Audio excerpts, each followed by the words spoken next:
So today we're switching gears to more finance topic. Less big picture, more I guess finance slash quantitative exercises today. So this is today's agenda. I'm going to go over the quiz from last week really quickly, and also the ungraded problem set. And then no quiz today, so no, I won't be handing anything out during the breaks, but I will go through some review questions because they tend to be a little bit more quantitative. So I'll do it with you together for the last, at the end of the class. So today's topic is on swaps. So this is maybe a security or derivative you've seen before in your other classes. So to be complete, to make sure we're all on the same page, I will go over very quickly the first half of class bond valuation. So specifically, I'll talk about how to construct the term structure of interest rates, where the term structure of interest rates get their yields from, specifically from government debt. And then I'll talk about how to measure duration and its relationship between duration and and bond value sensitivity to interest rates. So this is something that's in the news recently, but again, this is just deja vu if you've just been reading if you have some knowledge of financial history, okay, at least in the U.S. Okay, so that's today's agenda. So first half of the class, I'll talk about bond valuation. Second half, I will relate bond valuation to valuation of swaps. And just to give you a preview, we're going to value swaps from the perspective of a portfolio of bonds. Okay.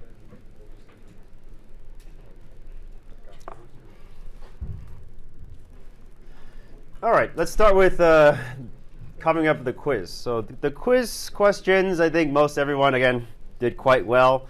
So the first question, the government that imposes restrictions and capital flows into or out of the country is most likely attempting to do which of the following? So you're giving three options. This is a test of your understanding of the trade-offs of the trilemma that was discussed last week, right? So A, increase domestic interest rates, B, encourage competition of domestic industries, or C, reduce the volatility of domestic asset prices. So the answer, I think the best answer here should be C, reduce volatility of domestic prices. The reason why you want capital controls, again, is because you don't want specific currency values to depreciate or appreciate in the wrong direction. And so let me give you an example in the bullet points here. So suppose you're considering A as an example. Well, if you are considering A as an example, that means you're considering a situation in which you're trying to do contractionary monetary policy, but at the same time trying to do perhaps a pegged exchange rate. That's the only reason why you would want to control capital flows, right? So that you can maintain this exchange rate, but still have the flexibility to conduct monetary policy. But doing this monetary policy, what you have to do is you have to raise interest rates, specifically by selling assets. But doing so is going to actually put pressure on the value of the domestic currency, right? It wants to appreciate. If the central bank still wants to honor this peg, what that means is that there's going to be discrepancy between what the market quotes for the value of your currency versus what's quoted by the central bank. In other words, there's going to be two sets of prices if you try to honor the peg despite deviations away from the peg from market forces, right? From conducting monetary policy, you're strengthening the currency. All right. So if you are a country that has no restrictions on capital flows, then arbitrageurs and investors will come in, and they will try to take advantage of these two different prices, right? The idea again here is you want to borrow the currency and sell the currency in which the currency is strong, and then weaker, and then use that currency to sell that currency in a market that's stronger, right? So you get more than what you started for, right?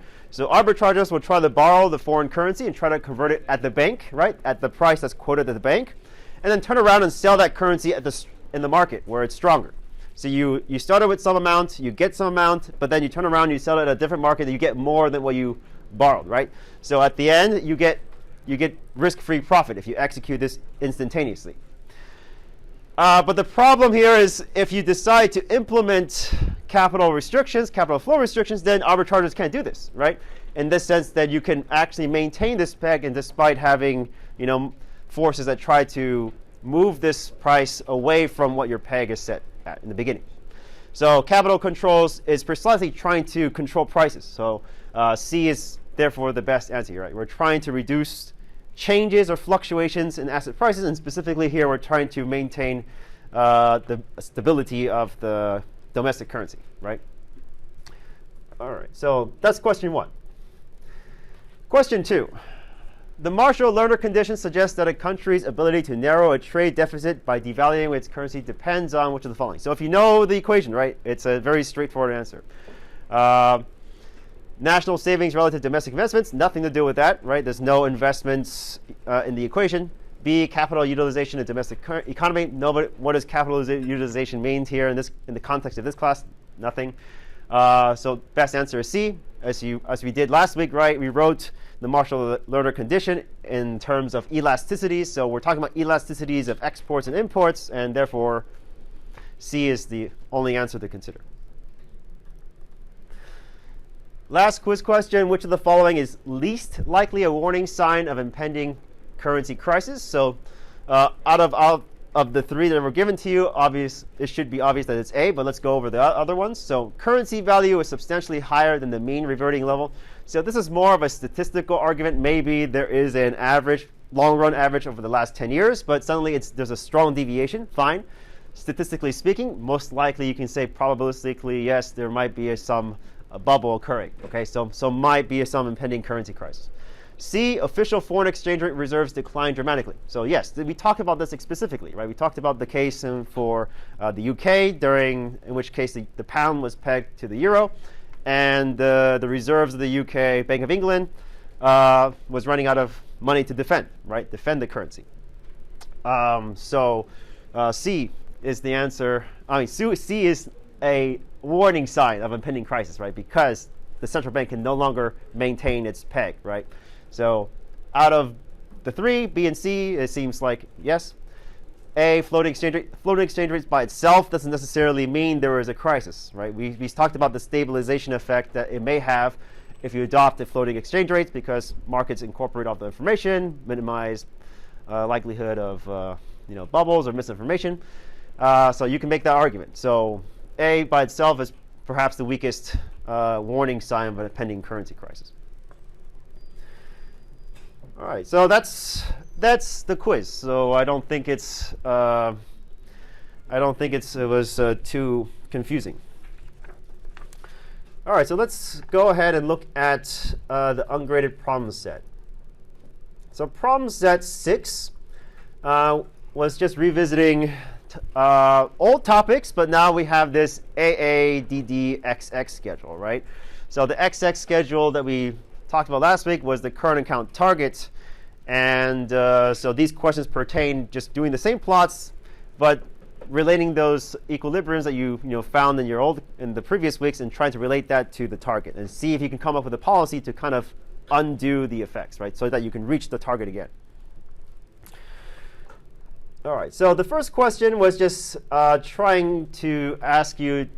basically asking you to analyze a scenario in which you observe 3 things. You observe a decrease in output, a decrease in the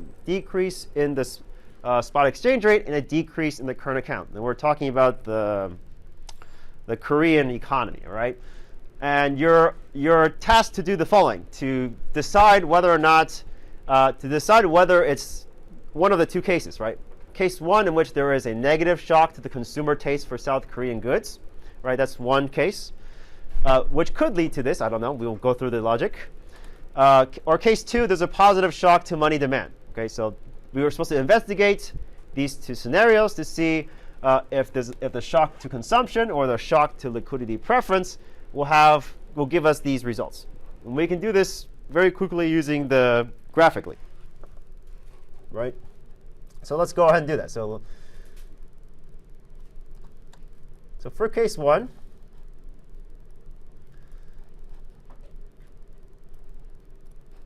we will start with our AA schedule with initial equilibrium. So AA, and DD. So in this scenario, we have a change in consumer tastes, right? So how everyone in the economy changed in their consumption preferences, right? So if there is a change in consumption preferences in which domestic consumers and institutions no longer prefer Korean goods, then you can think of it in the way in which the consumption function is now different, such that for the same income, consumption is now lower. So this is like a demand effect, right? This is a demand shock.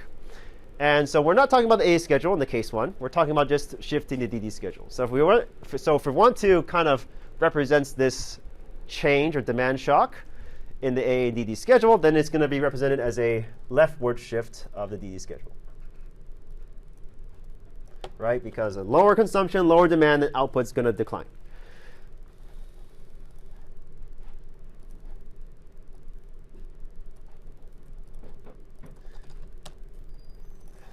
So in the end, we get an output shock, right, which is clear, output shock. However, our spot exchange rate has increased, which means that the South Korean won has actually depreciated rather than appreciated. So case one is not the answer. So you can rule that out already. Now let's investigate the second scenario.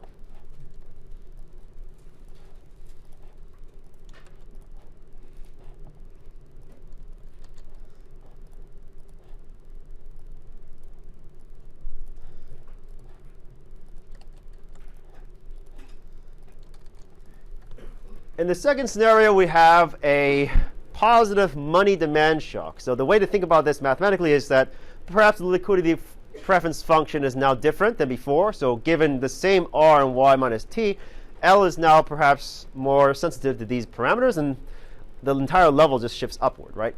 So if you want to represent this from, I guess, the short-term equilibrium model, the liquidity preference curve is moving away from the origin.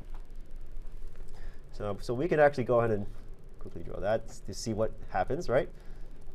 So if our liquidity preference curve is shifting outward, with this while LS equal,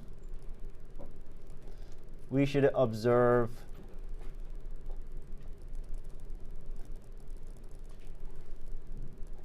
lower E, lower E, as well as higher interest rates, right?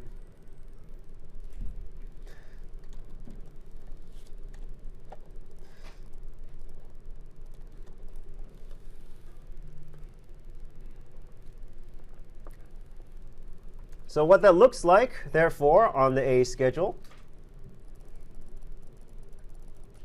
is a downward shift in the A curve, right? Because lower E. And what we conclude here is that, yes, output decreases, but, well, E also decreases. And as a consequence, not surprisingly, current account also decreases. And we can go ahead and draw the A schedule, right? I mean the XX schedule. I forgot to draw. Like that, right? And let's draw like here.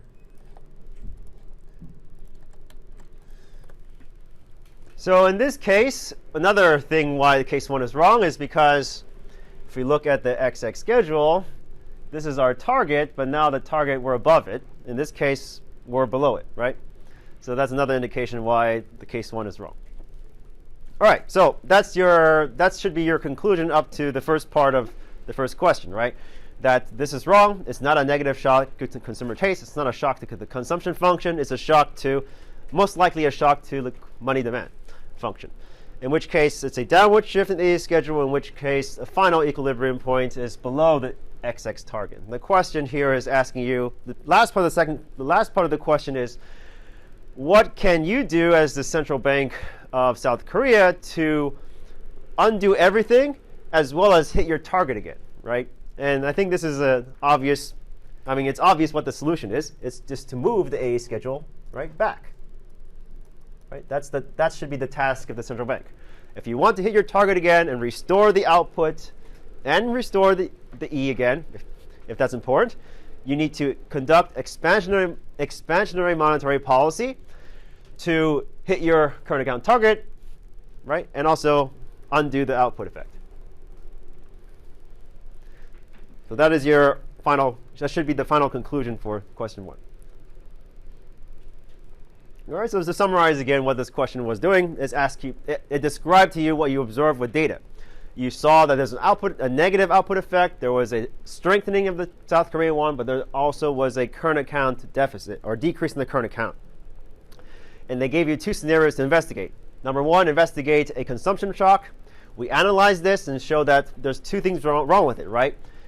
If you interpret this, if you interpret what's occurring as a consumption shock, you will actually observe higher current account target levels because your E actually increased.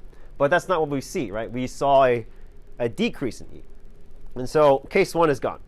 Case 2 describes what's being observed as a liquidity preference shock. If that's the case, you should see a devaluation of the South Korean won, a decrease in output effect, and also a current account level below the target, right? Precisely what's listed here. To undo this, it's quite simple, right? You just have to conduct expansionary monetary policy to move the AA schedule back to where it started from. And then that's it. You'll hit your current account target, you'll restore output, and you'll restore the original E. But from the central banker's perspective, the difficult part is how much, right? How much? You might overshoot it, right? So anyways, that's the monetary policy suggestion based on the models we've learned from last week.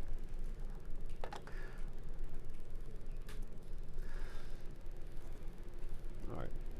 Part 2. The second part of the question is related to the augmented or the adjusted UIP equation. So as a review, what we've done is we've now incorporated a new risk premium term that compensates the investor for holding onto domestic debt or domestic deposits with R returns with this rho variable. So the rho variable is an additional risk premium to compensate for potential default risk, bankruptcy of default risk. And the way we parameterized it is using the total bonds of sovereign government debt that's held by the public or held privately by households and financial institutions, by companies, etc. We can express that private or holdings by private institutions and households by total bond issuance, BTOT, minus BCB, where BCB represents central bank holdings. Yes, so changing this variable here, BCB, is easily adjustable, right, from the central bank's perspective. And so if they decrease the quantity or increase the quantity of bonds held privately, they can shift the UIP in a certain direction, right, without changing money supply, right? All they have to do is swap bonds, foreign bonds for private domestic bonds, and they can already move exchange rates up or down. Okay, so what the problem was asking you to do was to analyze a scenario in which the U.S. central bank, the Federal Reserve, decides to conduct permanent monetary expansion, increase in MS, through by increasing their bond holdings, right? So remember, when you do expansionary monetary policy, you have to go out and buy assets, right? So in this case, they're buying domestic assets, and that means they are removing private holdings of U.S. Treasuries, right? This term goes up, this entire term goes down, and this term goes down. Yes, because less is being held by the private households and institutions, and they do this by expanding the balance sheet, right? By putting domestic assets on their balance sheet. All right, so we have 2 conflicting effects here, right? That's what you should conclude from here. So if you conduct monetary policy, if you conduct expansionary monetary policy, you'll have an increase in EHAE because it's permanent, but you also have a decrease in rho because you're removing private holdings of US Treasuries. And there is a hint in the question that states the following, right? Otherwise, you'll get ambiguous results. So assume that the change in rho, the absolute change in rho, is minuscule compared to the change in expectations, absolute change in expectations. If that's the case, then this counteracting effect is going to be negligible, okay? So what you see at the end is that the adjusted UIP ultimately will shift up, okay? Because remember, if the effect on rho is small, so decrease here is small, but E is really large, then the final net effect must be that the UIP curve shifts up, okay? So after making that conclusion, you'll realize that the analysis for short and long run analysis is the same when we analyze just simple permanent increase of money supply under flexible exchange rates. So I won't go over that. But the analysis is the same, right? You get this overshooting and then a reversion in the long term when prices are allowed to reflect changes in money supply, right? When they're flexible.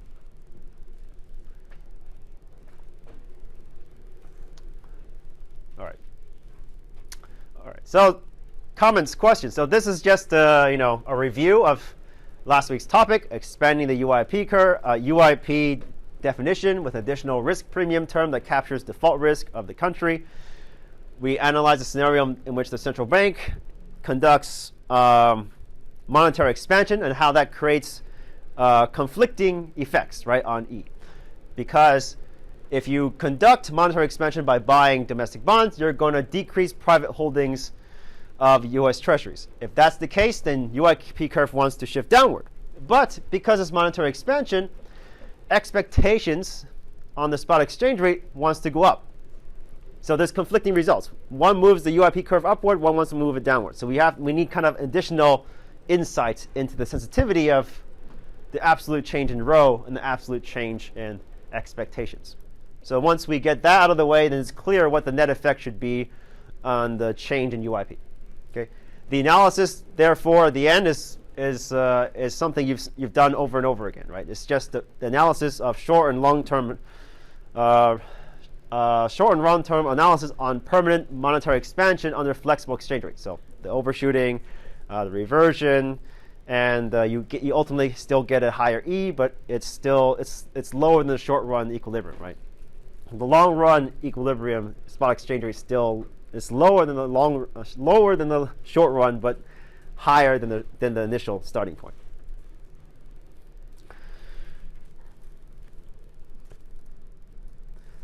All right, comments, questions on the quiz and or on the homework.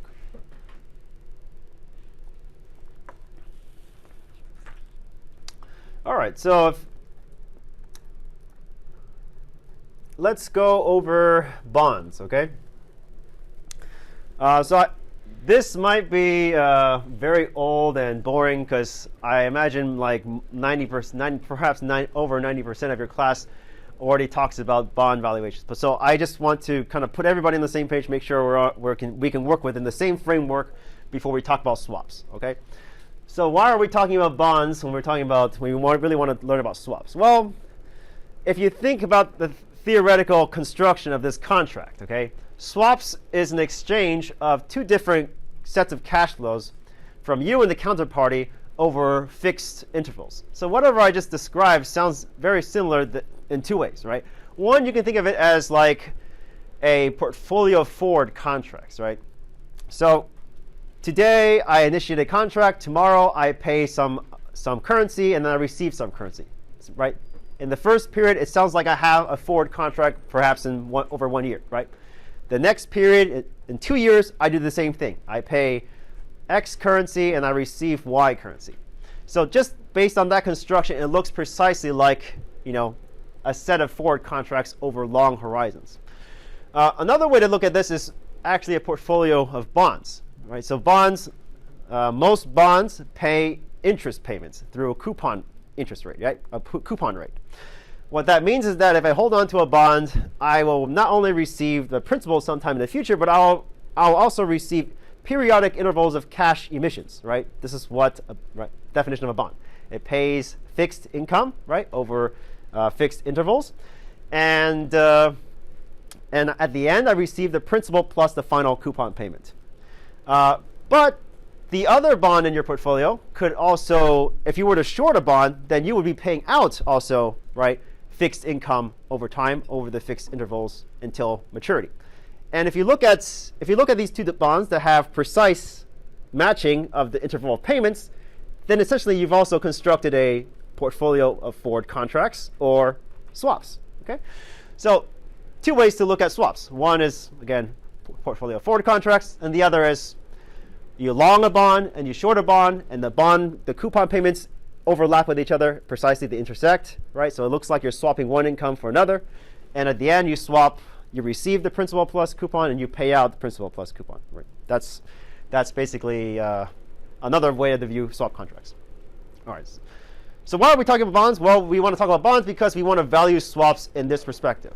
And the reason there's a practical reason why we want to do this. The reason being that forward contracts in practice don't go out very far into the future. They tend to perhaps max out around 5 years.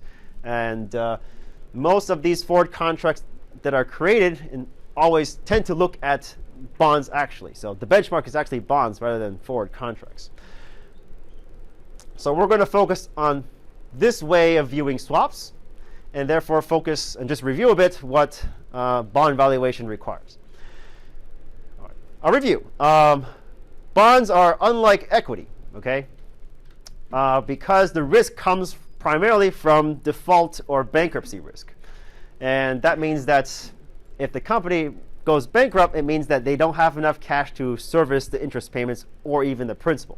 So it's the bankruptcy risk that is primarily determinant of the price or the value of the bonds rather than, cash flow risk, right? The earnings announcement of whatever, right? Growth potential. It's not about that anymore. It's about the ability for firms to stay afloat, right, overall, and also other sources of risk that may undermine fixed income, namely from inflation, right? So these more macro risk factors that may harm the survivability of firms in general is what's influencing the price of bonds. All right, so that's just the overview of how bonds are different from equity or stocks. Okay.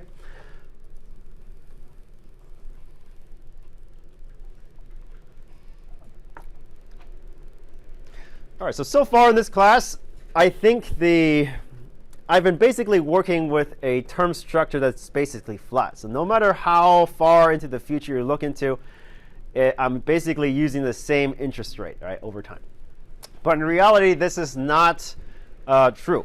Okay, and the reason, if you looked at the Wall Street Journal, I guess the website, and you click on interest rates, you'll see that the rate is actually different for every type of maturity, namely 10 versus 30, right? Those two interest rates are not the same.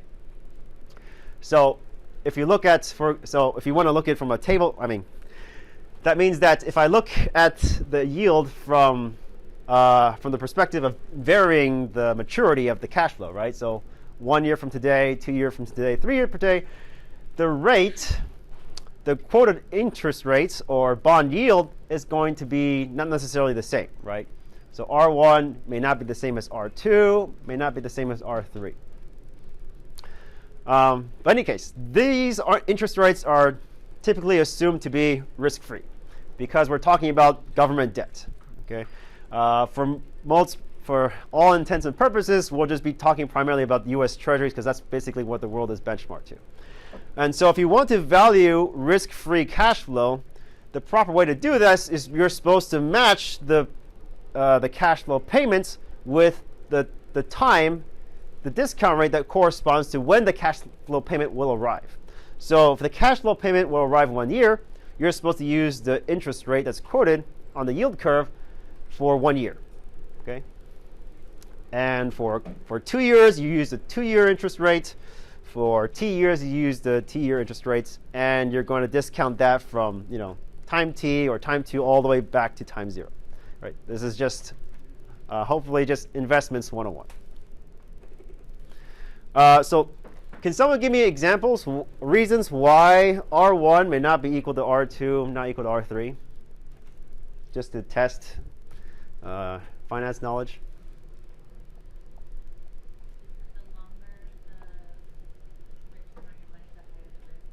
Yes, precisely. So the key word that was mentioned is risk, right? The risk of a security that pays out in 2 years is not the same risk as a security that pays out in 1 year. And what she described was what's typically called is term premium.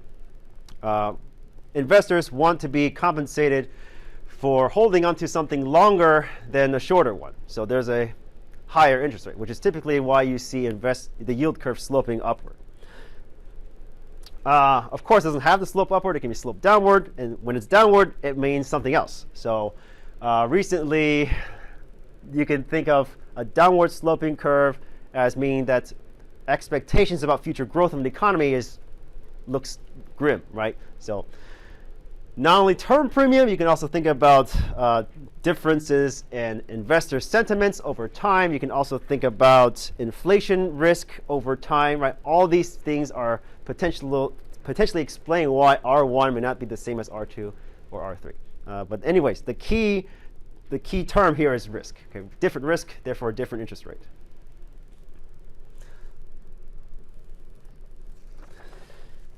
All right, so here's an example.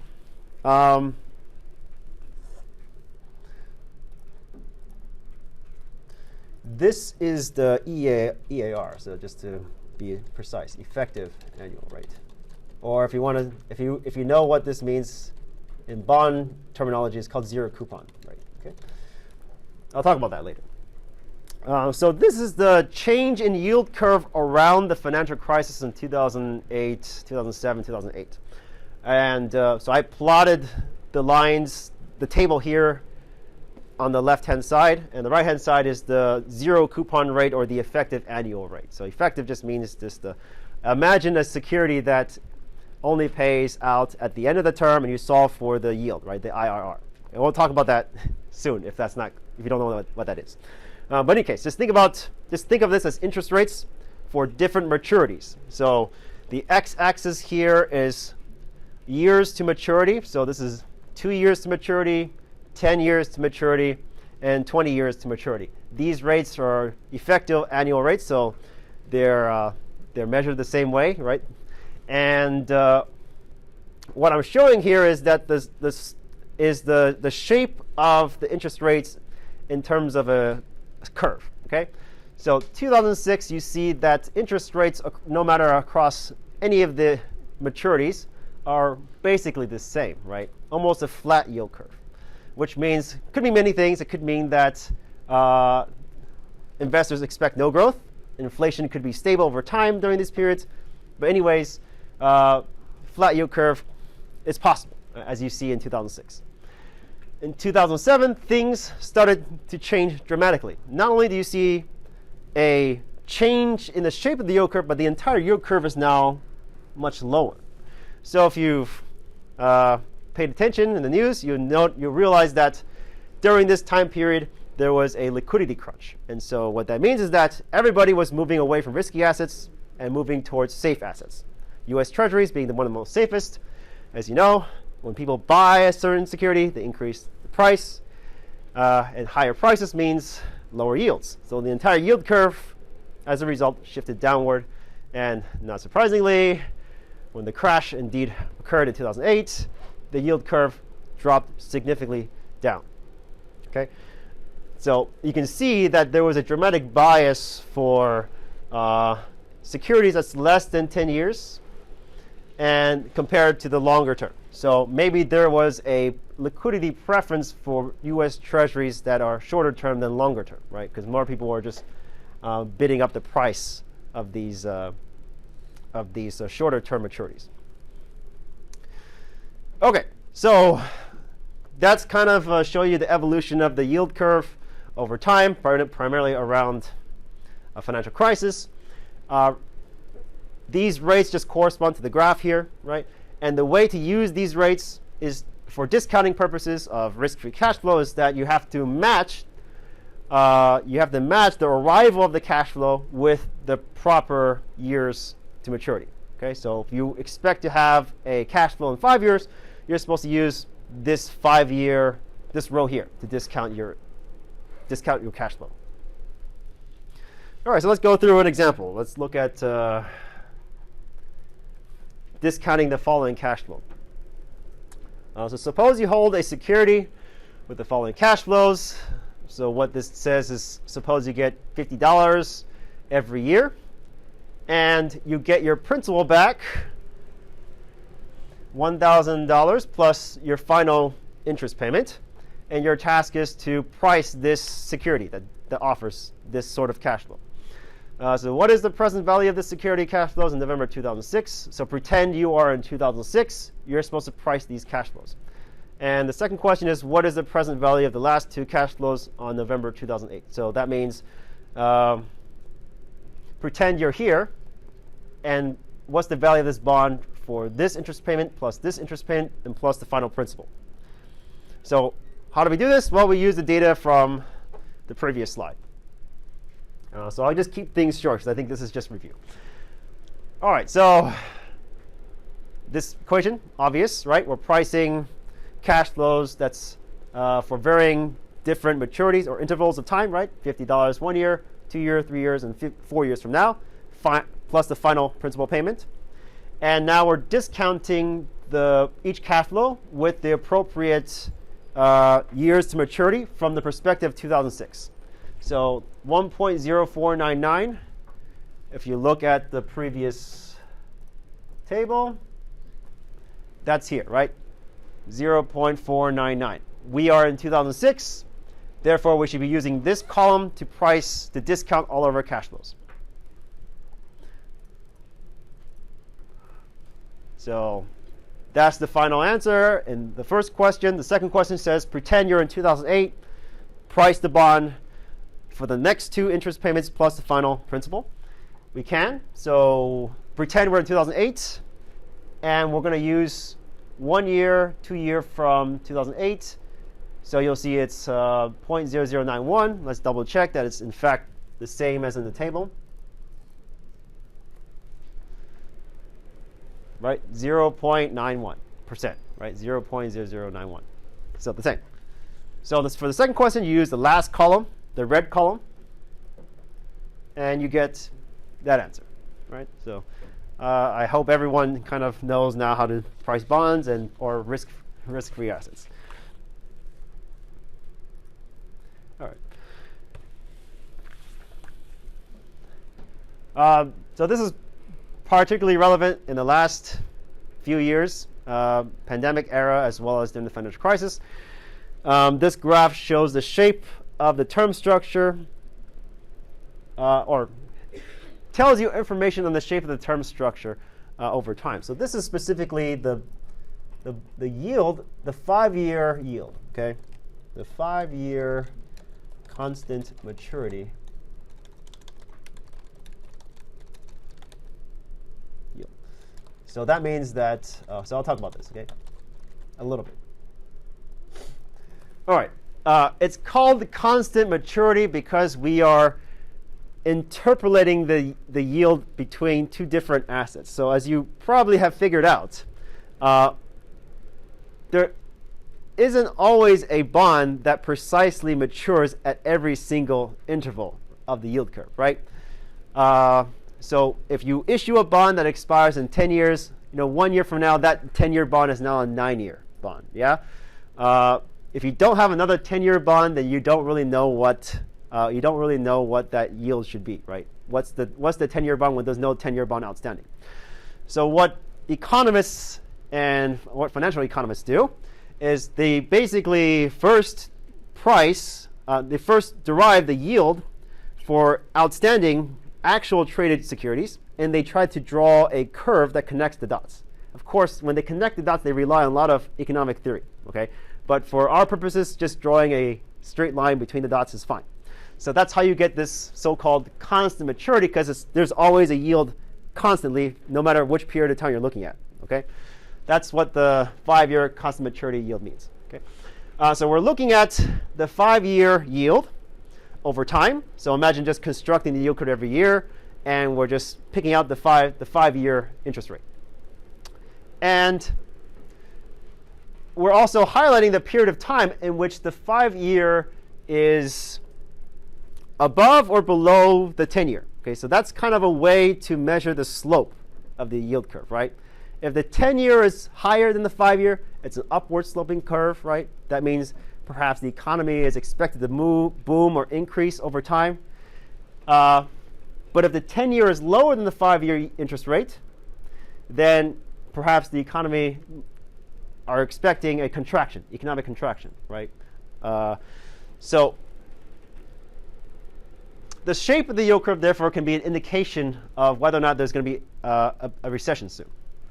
So what I've done here is highlight the periods of time in which the yield curve, or the 5-year cost of maturity, is below or above the 10-year yield. So the blue line means the 5-year yield is below the 10-year, in which is an upward sloping curve. That's the blue. The red indicates the period of time in which the 5-year yield is below the 10-year. Okay, so an inverted yield curve. And based on this picture, you can already kind of guess what I'm hinting at. I'm hinting at that whenever the yield curve inverts or becomes negatively sloping, there looks like there's a recession that might be coming. And you can see that during the, particularly, let's just look at something that's recent. Here, right? Financial crisis, you had an inverted yield curve, and look, a recession that came. Here we have the dot-com boom, right, 1990s. Inverted yield curve, recession right after, right? And we also had 9/11, right? Anyways, and then people saw the same thing for the pandemic. The yield curve inverted. We have a very temporary recession, and now it's back to blue, I think. All right, comments, questions. So I'm talking about this because you will have to do this for the second case study, okay? And I'll talk about that briefly at the end of class.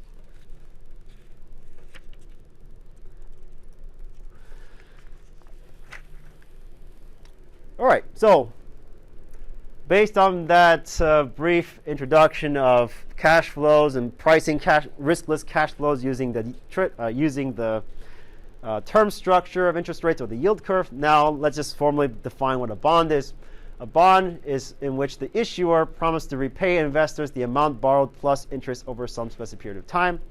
Examples of bonds or fixed income in general is government bonds, corporate bonds, and mortgage-backed securities. And to give you a perspective of how large these fixed income market really is, okay, let me give you government bonds issued, okay, as a percentage of their GDP, just to give you perspective how large these bond markets are. So for the U.S., it is 96% of GDP. Okay, so you think that's large. Let's take a look at Japan. 263% of GDP. All right. China, 112% of GDP.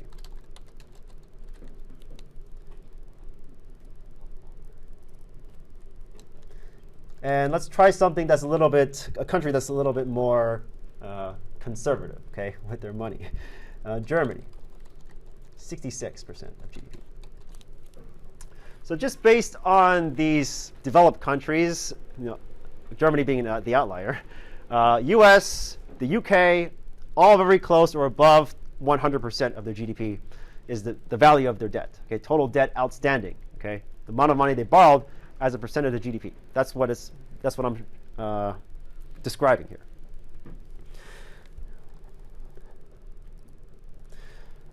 Corporate bonds.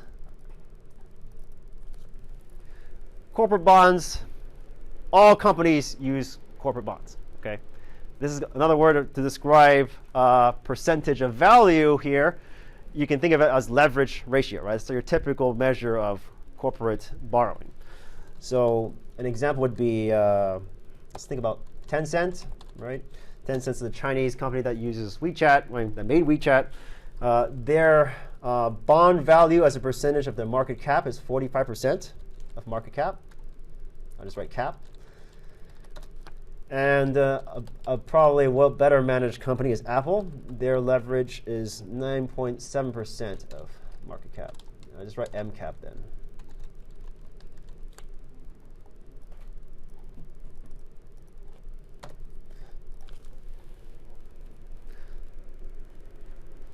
All right. So if you're not convinced that this is super big, okay, maybe we'll talk about mortgage-backed securities. Mortgage-backed securities, they also represent a very large component of GDP. So for Hong Kong and China,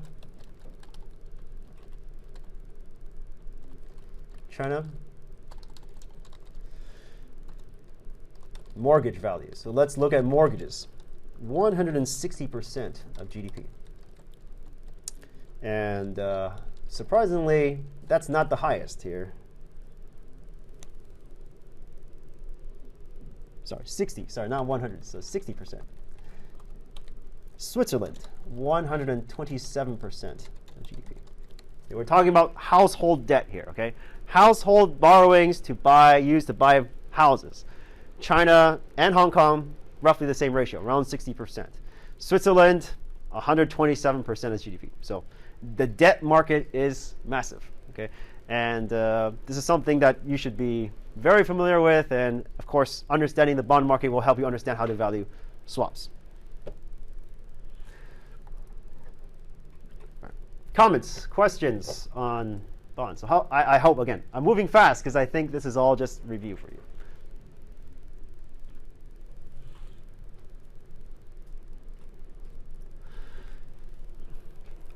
All right, so obviously for simplicity, we work with annual percentage rates, right? And annual interest payments. But in reality, bonds, US Treasuries, and other sovereign debt, their coupon payments arrive semi-annually, 6 months. So we have to therefore consider that when we have to kind of adjust the interest rates when dealing with these coupon payments that arrive between 1-year intervals, right?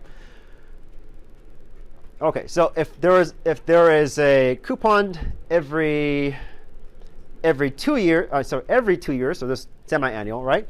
Then the cash flow that arrives every period is calculated by multiplying the so-called coupon rate by the face value or the principal or par value. These are all the same meaning, okay? Divided by the number of payments per year. So in the case of semi-annual, this would be equal to 2, right? And if the coupon rate is quoted at, for example, I don't know, 10%, then it's 5% times the face value. So let me highlight the different terminologies for F. So F, as you already said, is face value, but you can also may have heard of it called principal or par value, right? They all mean the same thing. Face value, par value, face value. It's the amount of money you borrow that you will receive at the maturity, okay? Right, so this is how the contract typically is designed.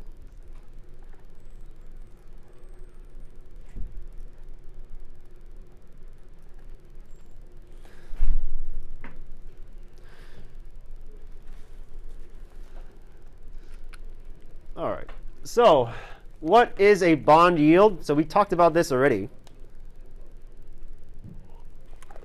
a little bit in class. So the bond yield is, to use corporate finance speak, is just the IRR, right, of the cash flow. So if you know the price, which you can observe from the market, right, and you know the theoretical cash flow payments, assuming no default, so that's C, right, for coupon payments, interest payments, plus the final face value, plus the final coupon payment. Your task is simply just to solve for y using the IRR function in Excel or whatever, and that is the bond yield. So yield to maturity, bond yield, which is just equal to IRR. internal rate of return, right? If you know, yeah, I think you've used this before in your corporate finance class. Okay, so once you have the IRR,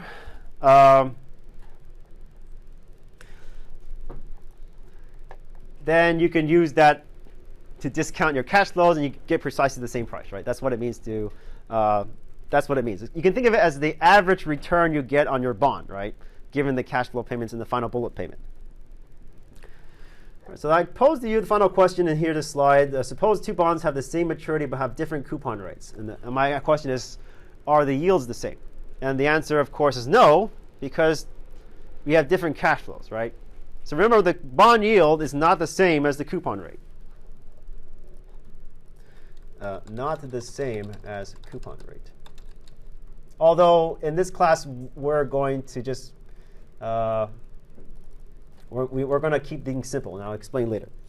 But theoretically speaking, the bond yield is not the same as the coupon rate. So for example, a 10-year bond could have a yield to maturity of 5%, but the coupon rate is set at when the bond was issued, perhaps at 2%, something like that, right?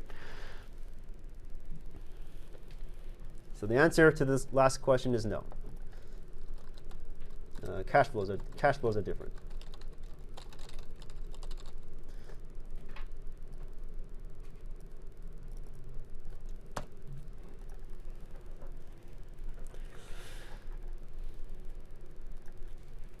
All right, let's go through an example. Compute the yield of a 3-year bond with a face value of $100, paying an annual coupon rate of 10%, and you observe the price of 103.83. So this is your PV, right, so to speak, or present value or price of the bond. And your task is to calculate the bond yield. So how do you do that? Well, you first need to figure out the cash flow payments, right? So that's 10%. So cash flow of coupon payments is 10% times $100, right? That's how you determine the coupon payments each year. That's number one. And then number two would be to write out the MPV valuation, right? The present value calculation. So 10% times 100 is 10, right? So for 3 years, you have $10 of coupon interest payments.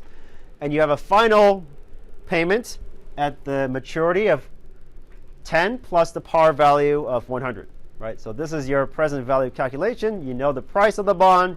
You solve for the bond yield. You can do guess and verify. You can use the IRR function, or you can use some fancy functions and your other statistical programs. But anyways, IRR will do the job, and you will actually get a unique answer. The reason why it's unique because when you solve for the IRR, what you're doing is actually interpreting this as an initial negative outflow of cash. So when you go from negative to positive only once, you will only get a unique answer. Anyway, that's mathematics. That's just algebra. But anyways, when you use IRR, the takeaway for bonds, you will always get one unique answer. Okay.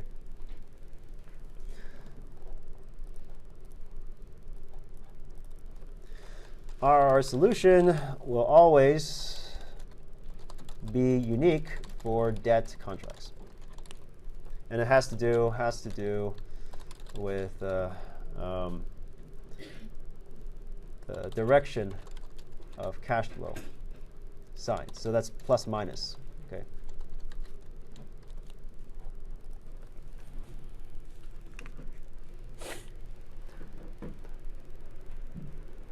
So the point here, the takeaway here is that to solve for this, you got to use the IRR function. What the IRR function what it's doing is it's just changing the y so that the left-hand side equals the right-hand side. And you can see it here, right? So it looks like, 8.5% looks like it'll give you precisely the same price here.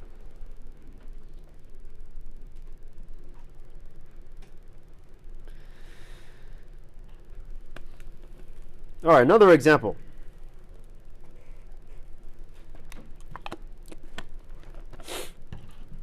how do you price a bond if you're given the following information? You have a face value of $100. Again, the face value means that's the money you have to you get at the end of the maturity of the bond. Maturity 4 years, annual coupon payments of 8%, yield to maturity of 9.25%. So you know the discount rate or you know the Y to discount your cash flows. You know the coupon rate, which is 8% times 100, which is $8. And you have 4 years. So you just have 4 periods of coupon payments plus the final face value payment, and you should easily derive the price, right? Discount each of the 8, and then I think I'm missing the 100 here. Sorry.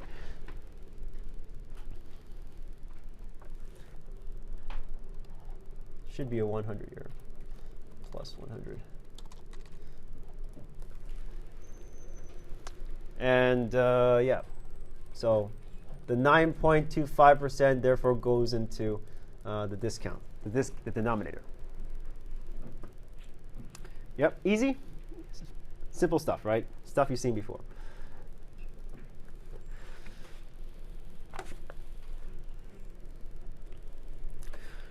All right, Treasury securities. So this is just institutional knowledge. May not be useful if you're not doing fixed income in the future, but anyways. In the U.S., there are 3 types of Treasury or government debt. There's government debt for the shorter maturities called Treasury bills. They are issued at 3, 6, and 12 months, and they're typically 0 coupon, meaning that they don't pay any intermediary payments of interest. Okay, just a final payment at the end, and therefore the yield to maturity is the same as the interest rate, right? Discount rate. Treasury notes have maturities between 2 and 10 years, and there's coupon payments every 6 months. These are just called notes, right? But Treasury bonds are the same thing, right? Still semi-annual coupon payments, but they get a different name because they're greater than 10 years.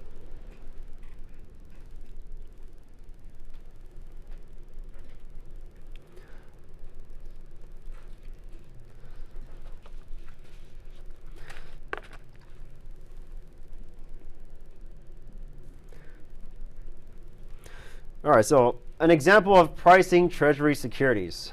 So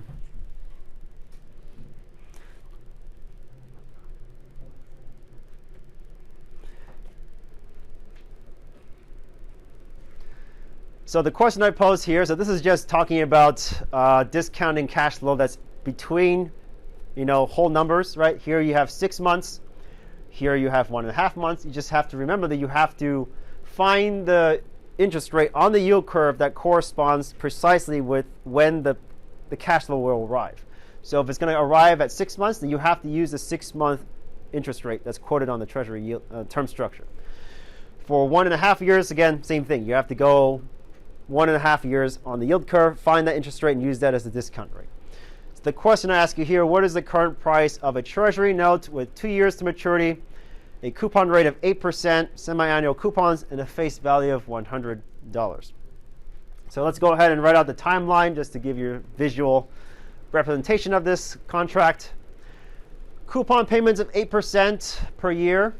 Because it's annualized, we have to divide by 2. So the coupon payment, therefore, is $4 every 6 months. Right? $4, $4, $4. At the end of $2, you get 4 plus the par value. Using the discount, using the Treasury term structure interest rates that was given to you before, right? Here you're given 4 interest rates, 6 months at 4%, 1 year at 4.1%, 1.5 at 4.3%, and 2 years at 4.5%.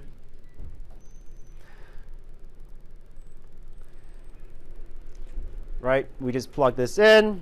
We discount appropriately with the time, right? So it's 6 months, 1 year, 1.5, 2 years.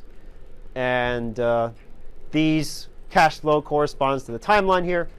And so your present value for this Treasury security is 106.7. Okay.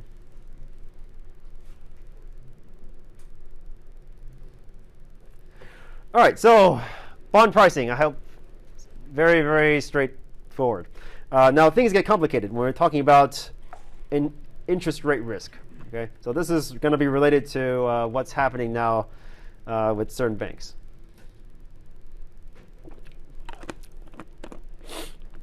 All right, so to kind of motivate why we care, let's just do a thought experiment in which we take a certain treasury security, and we're going to imagine that the discount rate suddenly changed. So remember, the discount rate is different than the coupon rate. The coupon rate is set when the bond is issued, so that stays the same forever.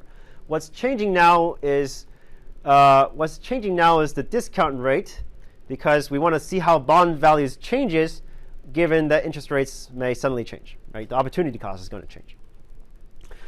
So let's look at how a 30-year zero coupon bond price changes when interest rates go from 4% to 5%. So remember, R is derived from the term structure of interest rates, and we're just using that R to discount a 30-year zero coupon bond. So zero coupon means there's no coupon payments, there's no intermediary payments until maturity. So we're just discounting the final bullet payment plus the interest rate and discount it back to time zero.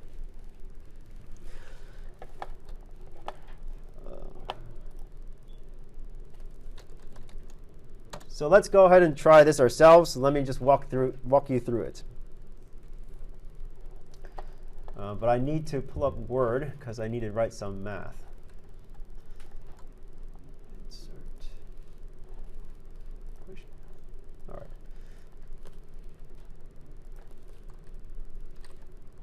So I hope that's not too small.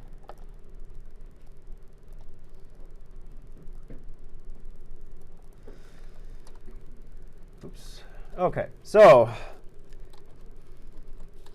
let's increase the size to, I don't know, maybe that's too big. Sure.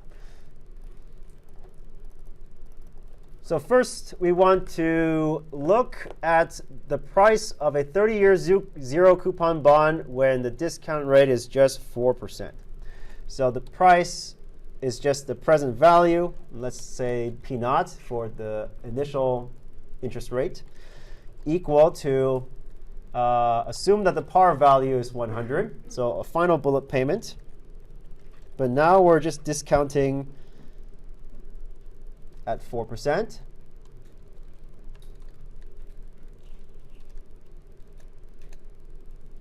And you can verify yourself. That's around 30.8. Yes?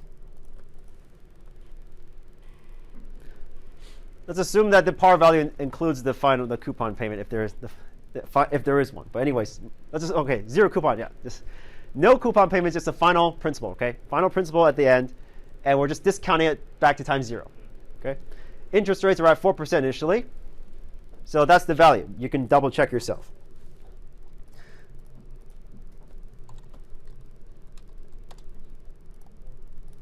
Now interest rates have now changed. Let's call it P naught prime, indication that there's something that's different now. And now let's change the interest rate to 5%. So you can already tell what's going on, right? The discount rate is changing. It's larger here. So the price is going to be much lower than 30.83. But by how much? So if you do the math, it should be 23.14. And if you want to calculate the percent change in price,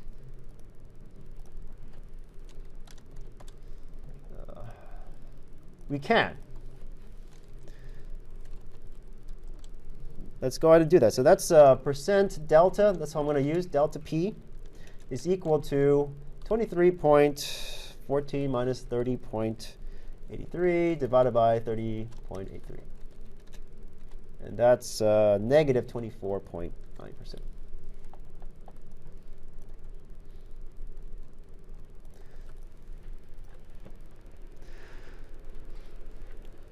Yes?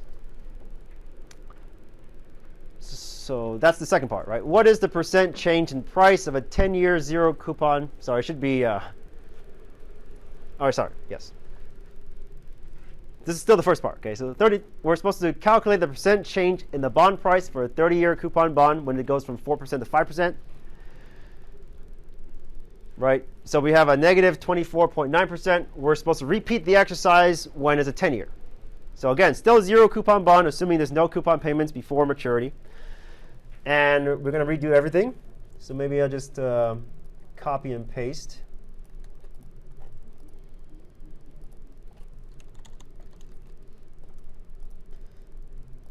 So now rather than 30, it's 10, right? That's the difference. This is going to be 67.55. This is going to be 61.39. And if we do the percent change, 61.39 minus 67.39, oh, sorry, 55, 67.55, you will see that this is a much smaller number.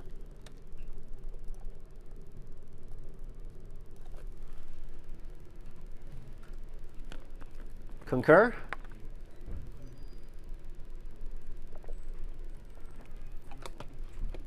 All right, so let me review what we're trying to do. We're trying to understand the relationship between bond prices and changes in the term structure, namely the term structure of interest rates have decreased. Increased. That means the cost of borrowing has increased, and therefore the discount rate has increased. We want to kind of understand the relationship between the magnitude in which we change interest rate and bond valuation and compare that across two different types of securities. One is a 30-year bond, one is a 10-year bond. For the 30-year bond, if we discount a bond that has no coupon payments before maturity, from 4% to 5%, the percent change in the price of that bond is negative 25%. But if we change the 30 to a 10, we redo the calculations for the bond price, we see that the percent change is much smaller, negative 9%.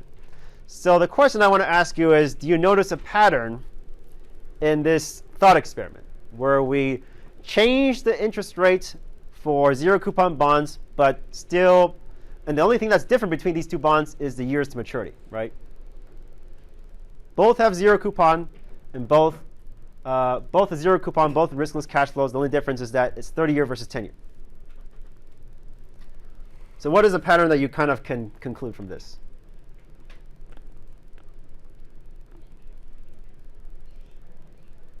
Yes. So your conclusion should be hopefully something that says the following. Maybe higher maturity bonds have higher interest rate risk, i.e. more sensitivity to more price sensitivity to changes in interest rates. And I'm going to put a question mark. So for those of you who've already had bond valuation class, you should already know that maturity and what's called duration is the same in a situation in which we're talking about zero coupon bonds in which there's no interest payments between now until maturity. So this conclusion is correct, but it's not 100% correct, because if we introduce coupon payments, things are different. So the next set of slides, I'm going to talk about a scenario in which we're looking at a 15-year bond with 10% annual coupon rates. Same change in interest rates, but I'm going to show you that its sensitivity is actually lower than the 10%.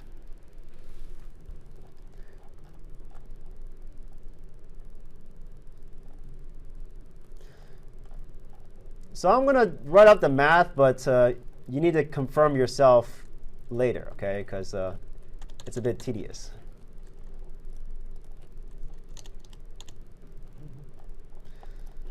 So in the case in which you have a 15-year bond with a 10% annual coupon rate, you need to use the annuity formula. I hope you know what that is, right? Annuity formula, okay? So if you use the annuity formula, the price of this bond is the following. I'm just going to write it down, but you need to double check yourself that it's correct, okay? 1 minus 1 over 1 plus 4%.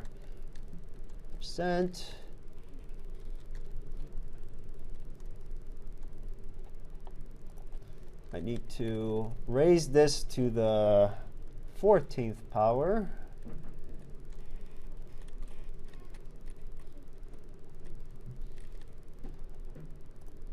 Close bracket. And then I need to add the final payment of 110 divided by 1 plus 4% raised to the 15th power. And you can double check that this is in fact 166.7. Right? Oops. Let me save just in case. Yes, sure. So let me let me refresh your memory of what's going on here. A 15-year bond that pays 10% annual coupon rates means that there's 15 intervals of income coming over, equal distant periods. So the first part here is the first 14 payments, right, of coupon, 10% coupon. And this is 4%, so I need to move that percent sign down.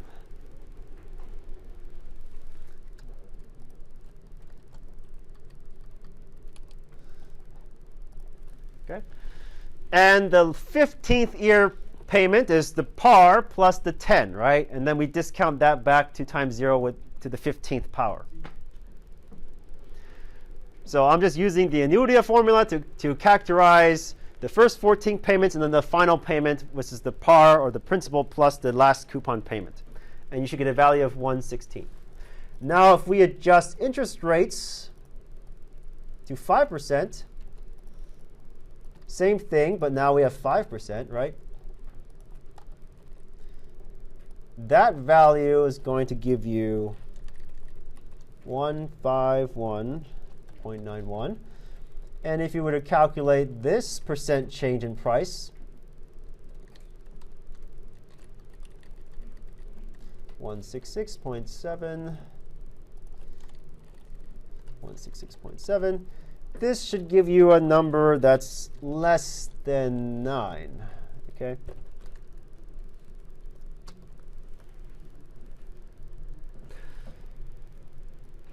All right, so you don't have to do it yourself. You can just, you can double check, but just assume that this is most likely true, okay? What does this tell you? So the second bullet point asks you, how does this relate to your answer in the previous example? Well, it relates to the previous example because our conclusion doesn't seem to be right anymore, right? We're concluding here that 15-year coupon is less sensitive to interest rates than the 10-year zero coupon.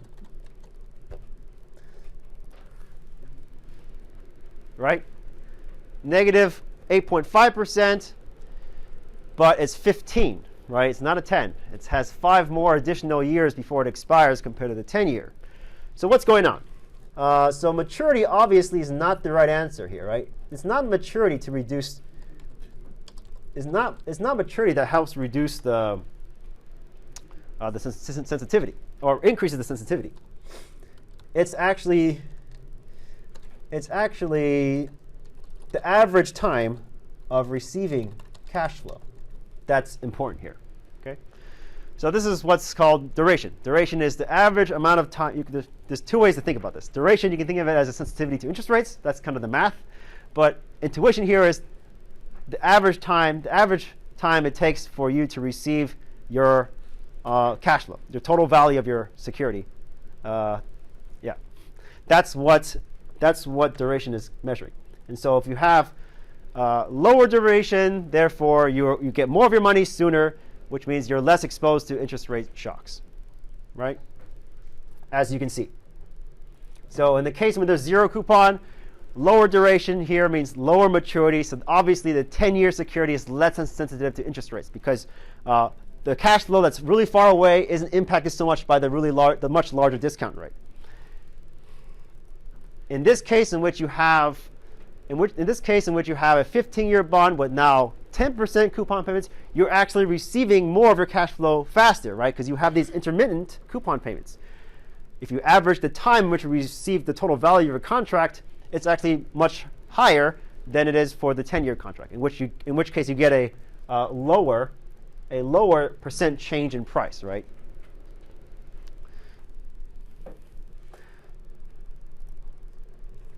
All right, so this is the formal measure of duration.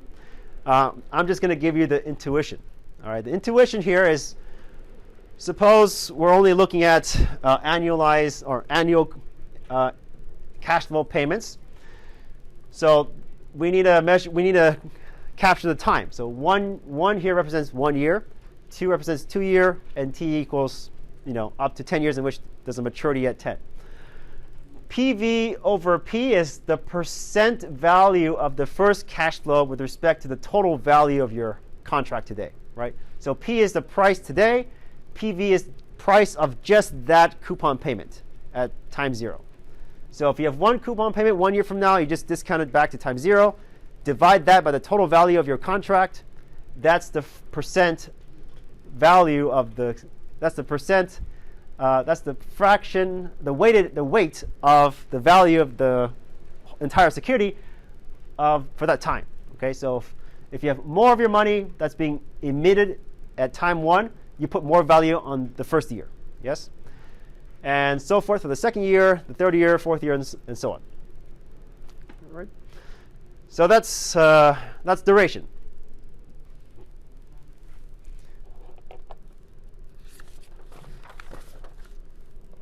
So another way to write things more simplistically, you can think of it as a weight 1,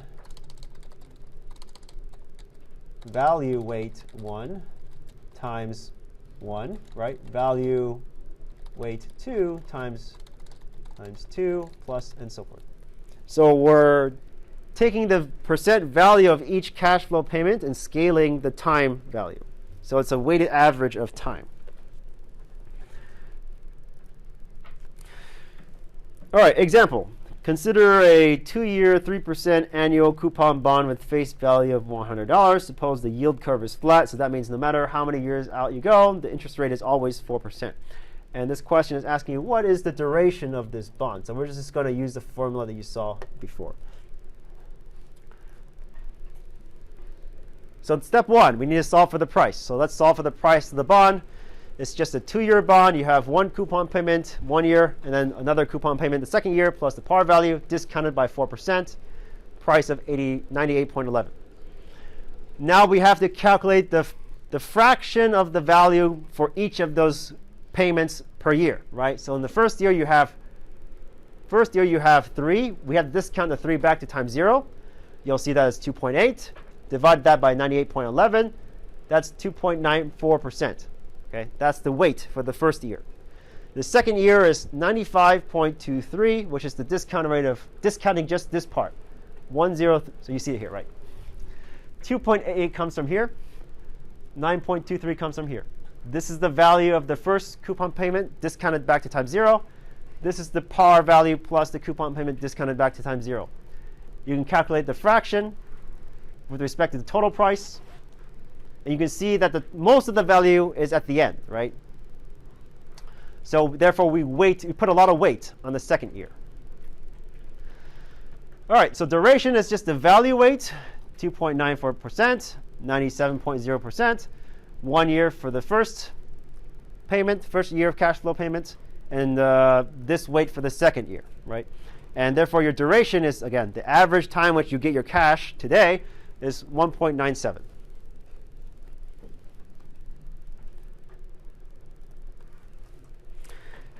So why is duration important? Well, you can get an approximate value for the percent change in price using this formula, which I may derive later, but for now, just for our sake, this is not that important.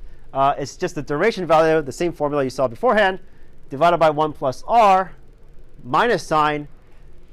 This value gives you the sensitivity of the change in bond price per change in r. So it's actually just this value here that's important.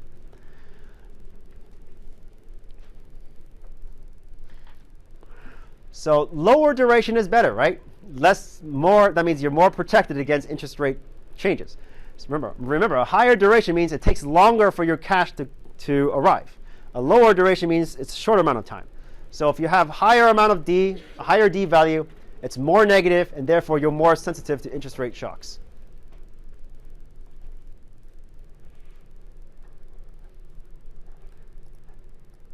So if you want to prove this to you, you just solve for this. So for those of you who want to do it yourself, just solve for this. 1 over p. So if you derive this equation, 1 over p divided by the derivative of the price with respect to r will give you precisely this equation. I'll show it to you if we have time, but anyways, so for those of you who are math savvy, this is what you have to solve.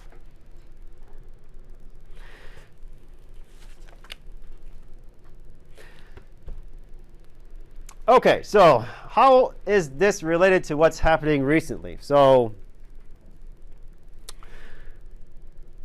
in the mortgage business back in the 80s, it used to be called a 363 business.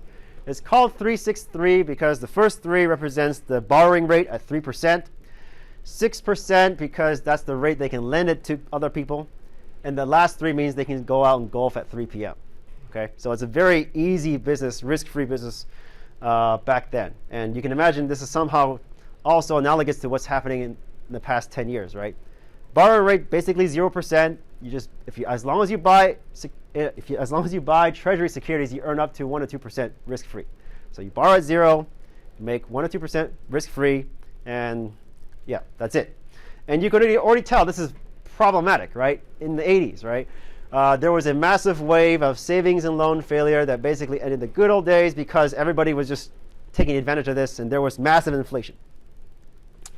So I've neglected to mention that in the 80s there was massive inflation, and to reduce inflation, the Fed increased interest rates.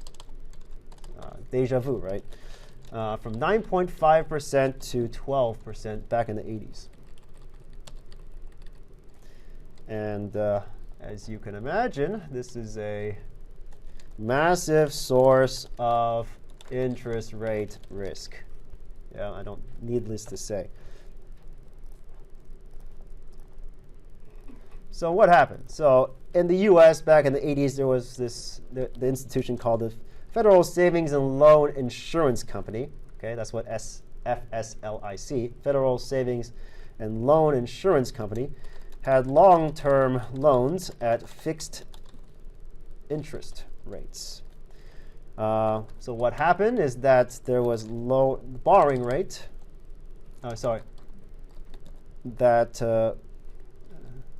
That were lower than the borrowing rates, right? What that means is that they can't make enough income to offset the rates at which they borrow.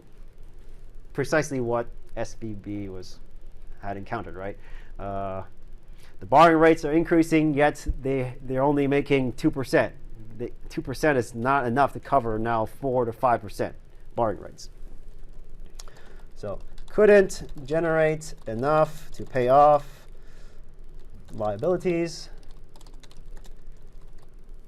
and you have increase in R, which means that there's a super decrease in bond prices. Value dropped. Right. This is exactly this is deja vu. Reading the news for the second time. Right. So SVB is deja vu. Right.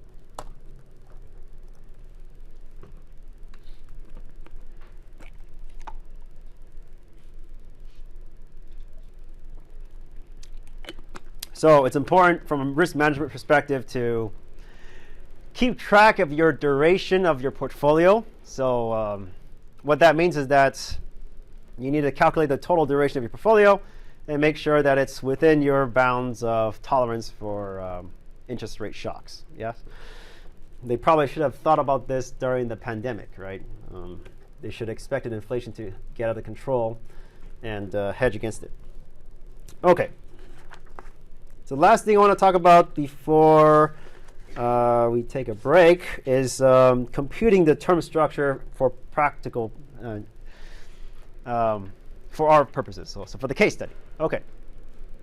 So remember that the bond yield is not the same as the term structure of interest rates.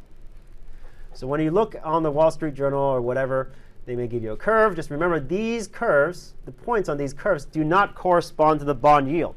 They correspond to the hypothetical security that pays zero interest rate, zero coupon, and assumes that you only get one final payment, the principal, at the end of the maturity.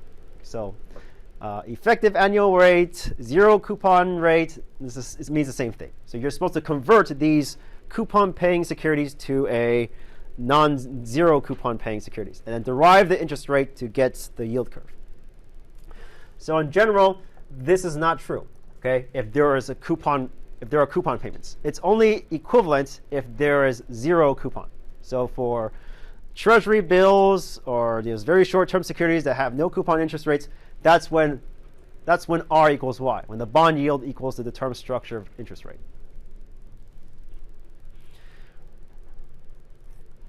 So let's look at an example here. So zero coupon bond pays zero coupons prior to maturity. At the maturity, and they only pay face value. So suppose you have a yield on 1 year zero coupon T-bill with Y1 equals 2%. What is R1? So as I said, for the special case in which the security pays 0% coupon rate, R1 is equal to Y1.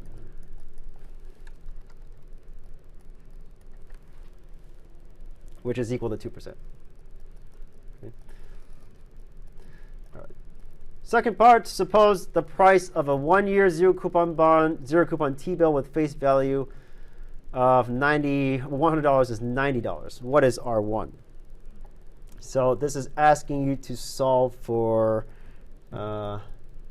this equation here, 100 discounted by R1.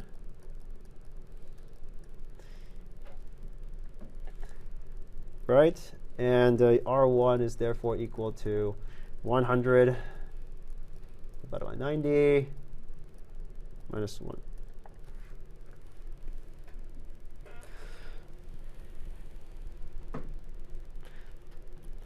So in other words, for this special case, yield is the discount rate.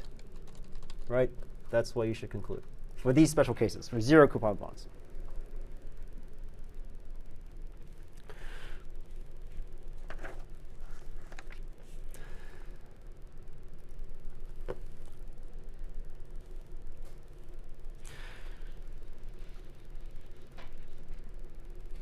Again, I think I'm being a little bit overly cautious, but just in case, let's go ahead and derive the term structure of interest rates with a set of zero coupon bonds, one expiring in 1 year, 2 years, 3 years. Remember, zero coupon means no coupon payments, no intermittent coupon payments until maturity. Just one final payment at the end. You're given these prices, and you're just supposed to back out the bond yield, or in other words, the discount rate. It should be very, very easy, right? R1 equals Y1, which is just solving the effective annual rate because they're all zero coupon. Same thing for R2 and R3. And those should be your term structure of interest rates that you use to construct the yield curve. Wow.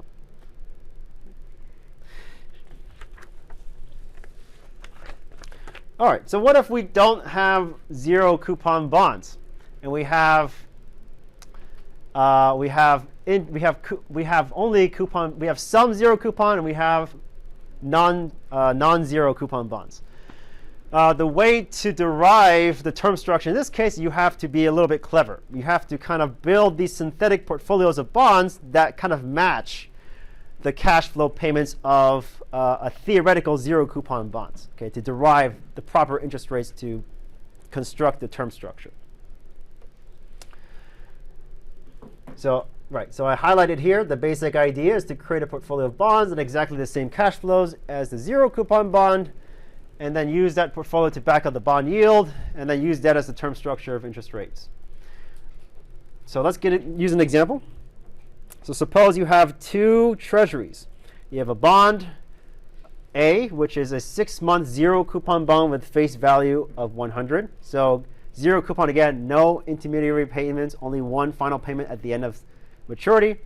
And you have another bond that expires in 1 year, but it has a 10% coupon rate, both paid semi-annually. Okay. So what you can do to get a zero coupon 1-year bond is you construct the following portfolio. You have some holdings of bond A, right? And you have some holdings of bond B. And the idea here is we want this cash flow to cancel each other out somehow, right? So that we're only left with just this one final principal payment of 110, so that we can back out the interest rate to use for the term structure. So what you have to do, therefore, is to short bond A. So I'm going to use 1/10, right? Because 1/10 of 100 is 10. 1/10 of 100 is 10, so that's minus 10. Plus 10 will give you 0, right? Negative 1/10 of 0 is 0. And so the final payment in 1 year is still 110. So this theoretical portfolio of bonds, therefore, will give me the theoretical zero coupon bond, right, that pays the par plus face value plus the final principal, so final coupon payment in 1 year, right? But 0 intermediary payments.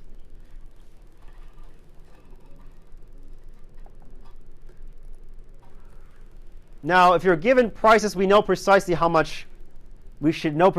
much that bond price should be based on the law of one price, right? So that's the present value of the zero coupon bond as I described earlier, which is 100 minus 90 over 10, because it's 1/10, which should give you 91.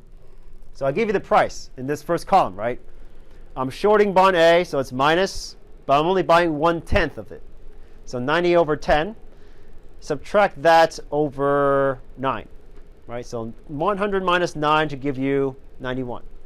So if you're given prices, you could already back out the price of the zero coupon bond.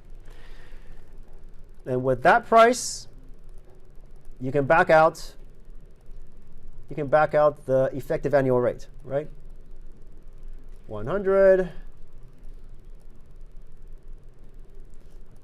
Sorry, it's 110. This is 1 plus R1, right, and solve for R1. 110 over 91 minus 1 should give you something around 20%.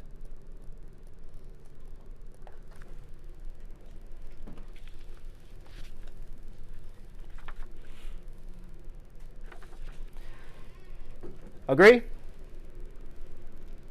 All right, so we'll just do one more example, and then we'll take a 10-minute break.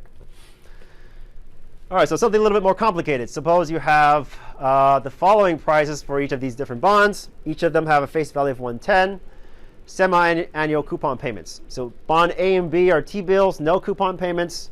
Therefore, you can just use the effective annual rate to calculate the interest rate.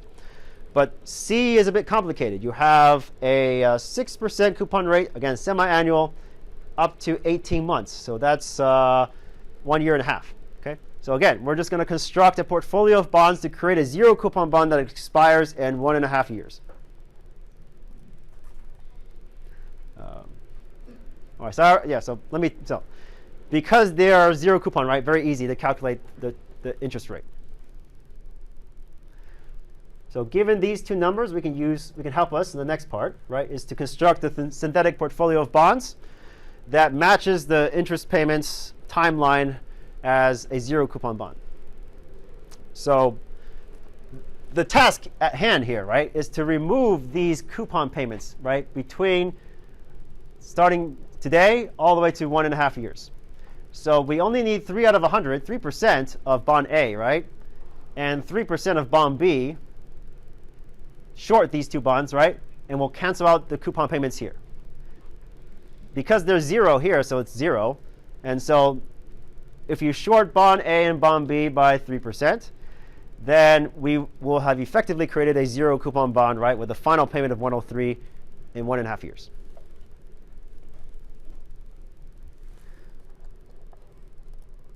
So I will write minus 3%. This is multiplying. This is also multiplying, minus 3%. This will cancel out with this. This will cancel out with this. And so our final payment, cash flow looks like the following: 0, 0, 103, right?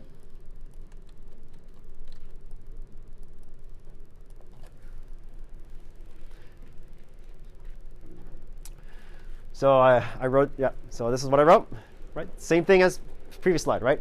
Bond C minus 3% of bond A plus bond B. So if you know the price of bond A and bond B and bond C, you know the synthetic price, right? The implied price. Did I give you the price? Yes, I gave you the price. So with this price in hand, it's very easy then. So the price of your synthetic portfolio or portfolio of bonds is therefore the bond you're long, 3% of the bonds you're short, and with that price you just do effective annual rate, and you'll get the term structure of interest rate for 1.5 years. Swaps, as I mentioned in the beginning of class, is just an exchange of two different types of cash flows, right? And so therefore you can think of it as going long on a bond and short on the bond, as long as those cash flows are overlapping in their interest payments. So an example would be like an interest rate swap. You can give out a floating rate, right, which you can change from time to time, and you receive a fixed interest rate. So that's an interest rate swap. You can also do fixed versus fixed, right, when you have currency swaps. So some currencies have different interest rates. Other currencies have another kind of interest rate, and you can make that exchange over different periods, but that's just like saying I'm going to go long on a certain currency bond and short on a different currency bond. Each side of the swap is called a leg, and the way to calculate the value of a swap, therefore, is the present value of the leg that you're going long on, meaning the interest payments that you're receiving, and then you subtract the present value of the bond that you're shorting. So that's the big picture idea. So some institutional knowledge. Swaps are off balance sheet, so there's no centralized market for it. It's OTC, which means you have to identify the counterparty yourself to do these kind of transactions, either most likely from a particular bank. And you can see that there are potentially problems with swaps because it's very difficult to unwind. Every swap contract most likely is very unique, and it's difficult to find perhaps counterparties or negotiate with your existing counterparty to undo the swaps, right? So maybe I need to give you some examples of how to terminate swaps. This one. 41. Right.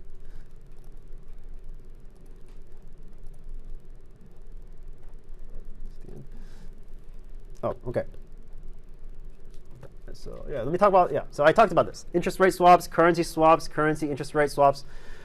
Interest rate swaps means that there could be risk coming from R, right? Risk from R. Currency swaps, if it's fixed for fixed, risk can come from E. Currency interest rate swaps means R and E could be both sources of risk. Yes? Remember where the risk comes from R. It comes from duration risk. If interest rates goes up, for example, then your borrowing cost goes up, then that's going to devalue your future cash flow. That's where the risk comes in. Currency swaps, the risk, if it's fixed for fixed, it can come from E, right? Currency swaps, the value of the currency could go down or go up. That could impact the value of your swap. And currency interest rate swaps means there could be two different types of risks coming. So actually, currency swap also comes from R too. But if it's fixed for fixed, so when I say sources of risk, I'm talking about floating. Okay. So let me write floating here. Floating for fixed. Here we can do fixed for fixed.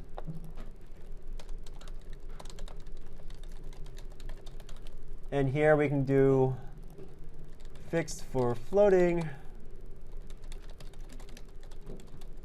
while E can change, right?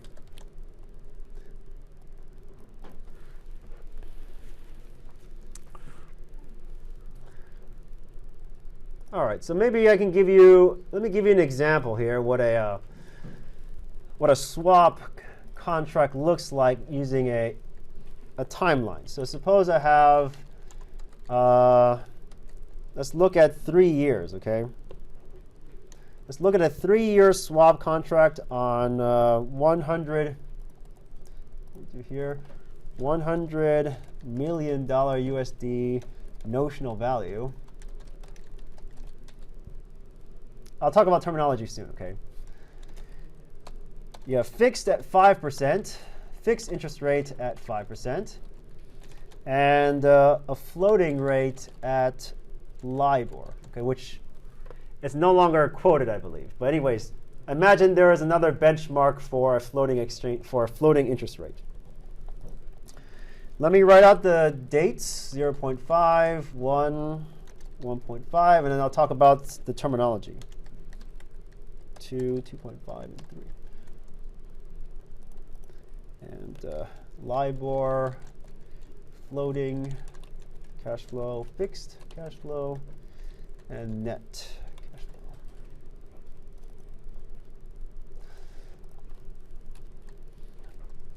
flow. Let me write out these numbers first. 5.3%. Okay. I don't know what's going on.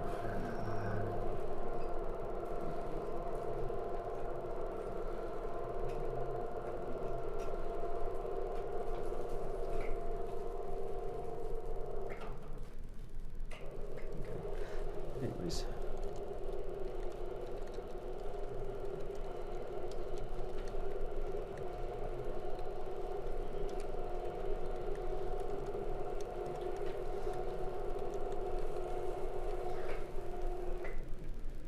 All right, so let me tell you what's going on here. So this is imagine you are engaged in a swap contract. So there's two things you need to determine: the interest rate on one leg and the interest rate on the other leg. And you also need to set a value to calculate the payments, the interest payments. That value is called a notional value. Notional means just an arbitrary number, okay? You set an arbitrary number, 100 million, to back out how much you should pay each period. And in this setting, let's just suppose with your counterparty, you're going to do a fixed for floating. So you're going to be paying out a fixed rate of 5%, and you're going to receive a floating rate, which fluctuates from time to time, over the next 3 years, and expect to have an inflow-outflow cash every 6 months. So the way it works is that the floating rate is determined based on the previous period's rate. So for the floating cash flow, it's the previous 6 months LIBOR, and we're going to divide by 2 because these rates are annualized. So let's do that. And maybe just multiply by 100 to make things into percentage. So let's just do do that. So this is the value that you will receive if you are long floating interest rate. Okay. So remember, I chose 100 million for simplicity. Okay, it could be any number, but I chose 100 because 4.2% divided by 2 times 100 is 2. Okay, 2 million. Now for fixed, it's going to be minus 2.5%. Right, because 5% divided by 2 is 2.5, and there's going to be an outflow of 2%, 2.5% every year until the last period. And so your net cash flow is simply just the sum. Oops.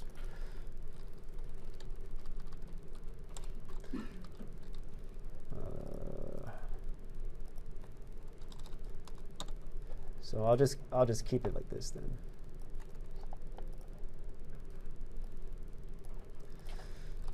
Just the sum.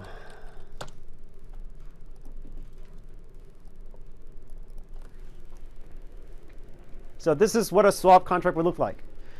So whoever is negative is the one paying out. Whoever is positive is the one receiving. So in this case, if you're long floating, you'll actually be paying out to your counterparty 0.4% in the first 6 months, minus 0.1% 1 year. But you'll be receiving cash flow from your counterparty after at 1.5 and beyond. Okay? Make sense? So that's the idea. It doesn't have to be floating. It could be a different currency, right? It could be fixed for fixed, whatever. Swaps are entirely flexible.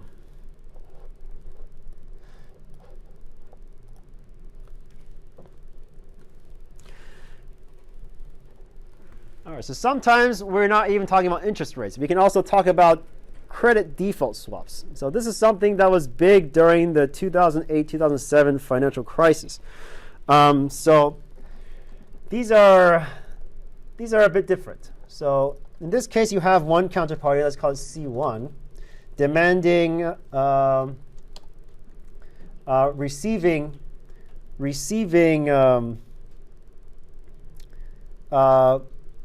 that's issuing the CDS. So maybe I just write that for now. So this means you're going to receive premiums. And C2, you're the one that's wants protection, paying premiums. So I hope this terminology is not too unfamiliar. So when you buy an insurance, you're protecting for, some event that's bad for you, right? So you're willing to pay a fixed premium over time so that in that case in which that bad event occurs, you have enough money to protect yourself from that event. So think about health insurance. You're paying health premiums every month. In the case that you have to have, for example, major surgery within 1 year, that's when the insurance pays off, or that's when the contract pays off. Now, you can do the same thing with not only with your health, but you can also do it with bonds. So CDS is a swap for premium for protection, for that payout, okay? So if you want to do a timeline, we can. So let's do a timeline. So maybe just 2 periods. So 0, 1,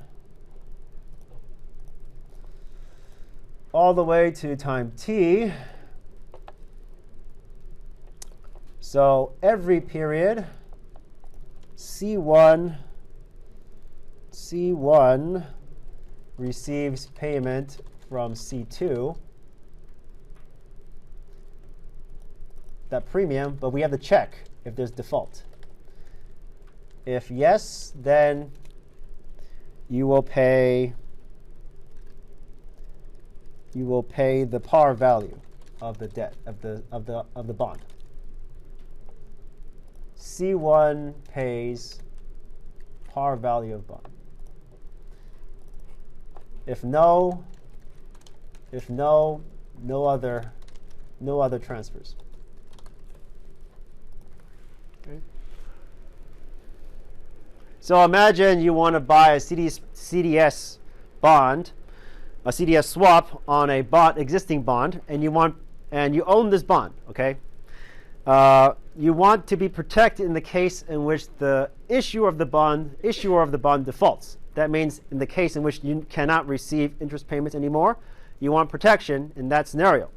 What you can do is you can ask a bank to give you a CDS. You buy a CDS, a credit default swap, so that you will continue to pay premiums to this bank until maturity of the bond. But if there's default of the bond issuer, you will receive the full value of the bond from that counterparty, from that bank, for example. So if you are a long CDS, so the terminology, okay? Long CDS means that you're seeking protection.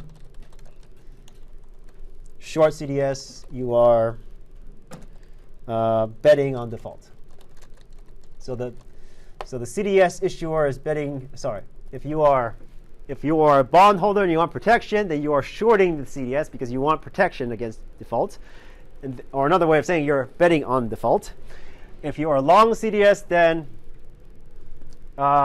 you're receiving the premium. Okay. Sorry, not betting. Sorry, betting no default. Sorry.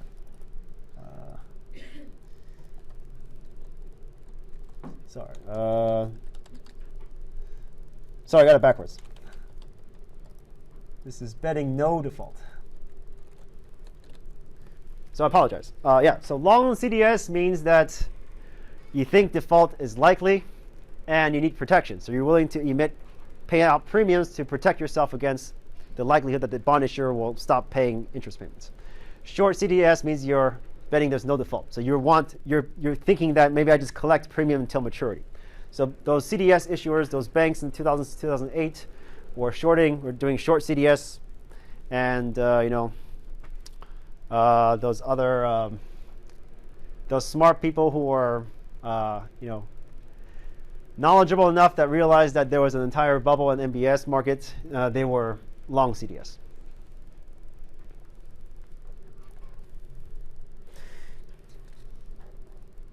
Okay. Comments, questions? So this is just another type of swap. So swaps can deal with fixed for fixed, floating for fixed, different currencies with different interest rates. You can also do a swap as an insurance swap. So you're betting one is a fixed payment, right? A fixed interest rate.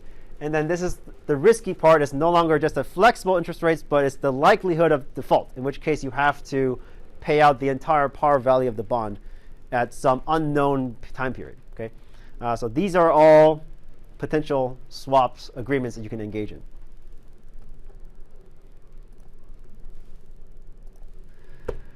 All right, so terminating swaps. I kind of talked about this a few slides ago. It's not easy. Because there's no centralized markets, and every swap agreement is more or less unique. So terminating swaps, the most obvious way to do it is to talk to your counterparty and say, hey, I just want to quit. If you just want to quit, then it's just an exchange of the value of the present value at the time you want to terminate, right? You just buy out the other counterparty, essentially, right? That's the easiest way to do it. A harder way to do it is to write a mirror swap. So if you're giving out X and receiving Y, you will do the opposite, right? You're receiving X and paying out Y so that the cash flows precisely cancel each other, the previous swap out. But this is problematic because you have to create this swap contract in mind such that it's based on the current market conditions, not the market condition in which you initialize the initial swap. Okay, so it could be very expensive, in other words, to engage in this mirror swap, and that could, cause potential liquidity risk and so forth, and cause even more likelihood of potential default. The last way is probably simpler than the mirror swap, but the problem with this so-called reverse swap on another counterparty is in this sentence here, right? You have to find another counterparty to offload your swap. So let me kind of visualize it for you. So suppose you have one counterparty, you are C1, you have a counterparty C2, you have a swap agreement in which you're giving out X and you're receiving Y. So what you're doing now is you are finding another counterparty in which you are giving out Y and receiving X. But it's not C2, it's C3. So this inflow of Y cancel out with this inflow of Y. This outflow of X cancels out with this outflow of X. So in other words, you're completely offloading your contract to another counterparty, right? To C3. So now it's just between C2 and C3, and C1 is done, right? But you can obviously tell from this kind of arrangement, this is actually creating a lot more counterparty risk and credit risk of the overall system, right? So anyways, not easy to unwind or undo swaps.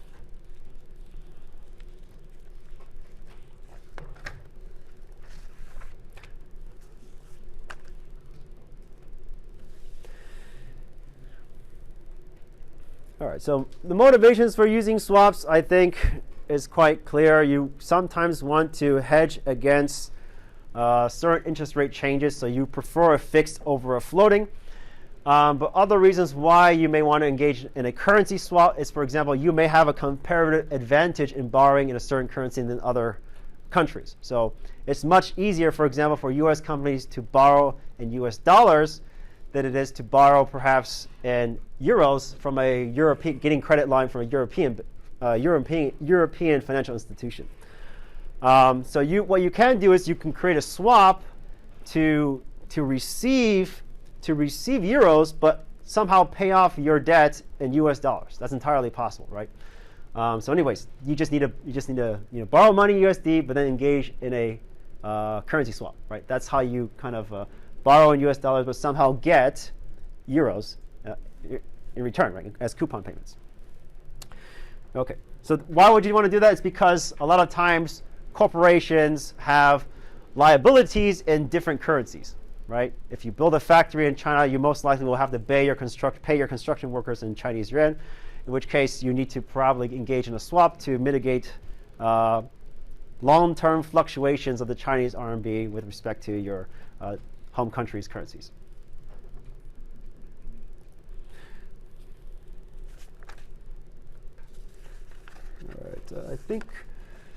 All right, so this is something I want to highlight a bit. I have a separate slide for this. So finance, the big picture of finance, okay, is primarily about risk sharing. And swaps kind of encapsulates this idea quite, I think, uniquely. So let me give you an example in which swaps can actually facilitate risk sharing in this table here.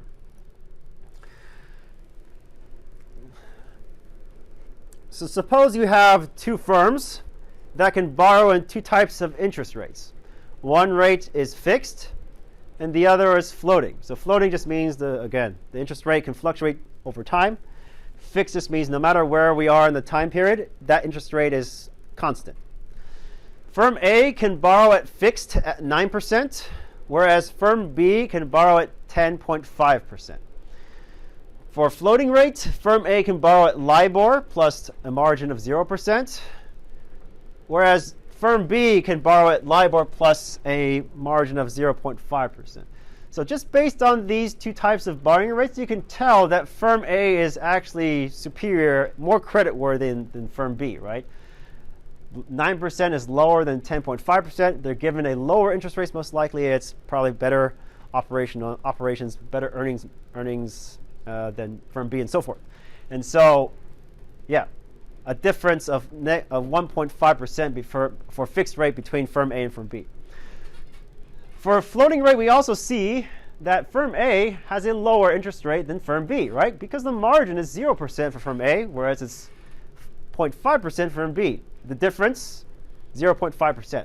So based on just this top two rows, we can tell that Firm A has a absolute advantage, right, in borrowing. An absolute advantage in borrowing than Firm B, no matter which type of interest rate it is, right?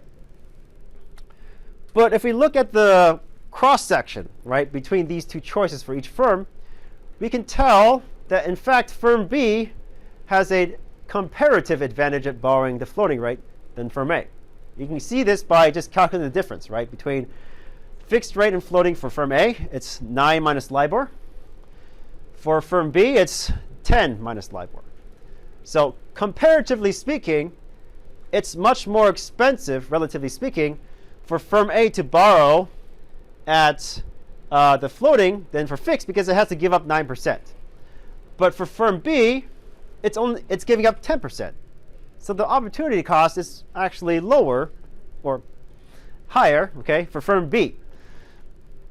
So just based on this observation, the question I pose to you is, can you come up with a contract, a swap contract, that can lower the borrowing rates for firm A and firm B? And the answer, of course, by design is yes. So consider the following, okay? Firm A borrows at 9% fixed for 7 years. So we're talking about a 7-year period, okay, just arbitrarily. Firm B borrows at LIBOR plus 0.5% for 7 years. So what I'm doing here is allowing firms to specialize at the interest rate that they're better at borrowing at, right? Firm A is much better at borrowing at fixed, right? That's what it's good at. It gets a really nice fixed rate that's much lower than what B can borrow. Whereas B gives up less, right? It gives up less than firm A, so let B borrow at LIBOR plus 0.5%. And then we're going to engage in a swap between firm A and firm B, fixed for floating, in which firm B pays a fixed for 9.5% to firm A. So this is chosen at not random, but we find one, okay? We found this such that there's a win-win scenario, okay? We want to identify a win-win scenario. Firm A pays fixed for 9.5% to firm A, and firm A pays LIBOR to firm B. So let's look at the borrowing cost for each of these firms separately. So for firm A, if firm A, again, specializes in borrowing fixed and also engage in this fixed for floating swap, is 9% plus LIBOR minus 9%, right? Because firm A is paying out LIBOR, so it's plus. It's also paying out 9%, so it's 9%. But it's receiving 9.5% from firm B, right? So I'm combining its borrowing cost that it's good at borrowing from the market, and I'm combining it with the borrowing cost when it's engaged in a swap contract. 9% minus 9.5% is just minus 0.5% plus LIBOR. And we notice that based on this calculation, its total borrowing cost is now much lower than what the market offers. Remember, the market offers them LIBOR plus 0%. Now it's LIBOR minus 0.5%. So a much lower borrowing cost than before. For firm B, it's LIBOR plus 5%, right? That's what it's good at. Let him borrow at LIBOR plus 0.5% minus LIBOR plus 9.5%, because it's paying out 9.5% but receiving LIBOR. So 0.5% plus 9.5%, the LIBORs cancel out. 10% is lower than 10.5% if it approaches the market to borrow at fixed. So the combined total savings in borrowing is therefore 1%, right? Because you have this gap of 0.5% for firm B, and you have this additional 0.5% for firm A. And so the total borrowing cost is 1% if firm A and firm B are allowed to engage in this swap contract. So the final conclusion is that despite what the market offers, if each company is allowed to engage in the borrowing form of borrowing that they're best at, relatively speaking, comparatively, you can come out with a win-win scenario in which the total borrowing cost is lower for both counterparties if you allow them to share risk in the following way, right? So we've identified a scenario in which both companies end up better than without a swap contract, right? So that's the takeaway.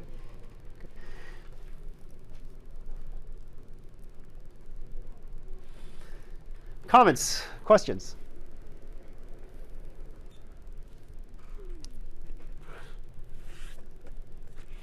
Okay, so another example, consider borrowing euros for a fixed rate of 10 years at a yield of 7%, or you could alternatively you could issue a 6-month commercial paper at a prevailing rate of Euribor plus 5.5%, roll over your commercial paper every 6 months, and swap floating for fixed for 10 years at 6%.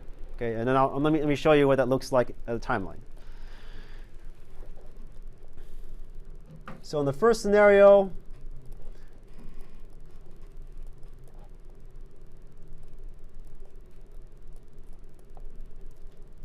dot, 10.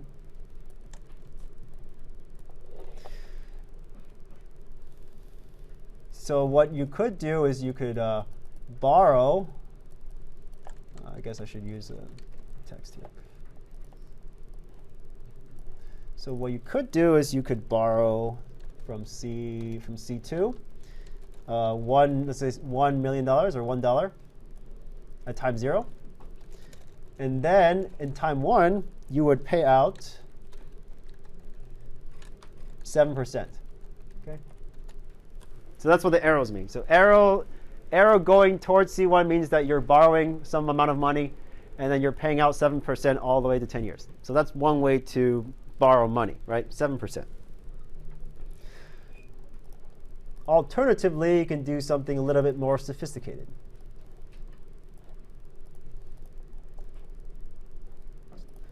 So the same timeline. So I'm going to extend a little bit here. C1 receives some borrowing, a loan from C2, 1. And then we have C1 paying out C2 Euribor plus 0.5% plus 1. And then C1 receiving from C2, 1. Okay, so let me explain.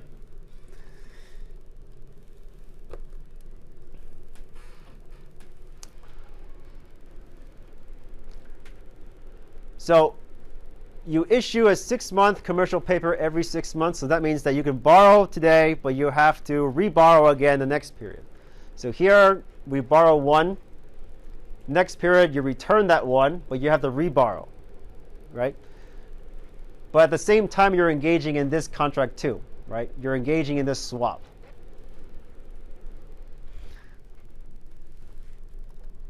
So maybe at the end, I'll write out what happens at the end.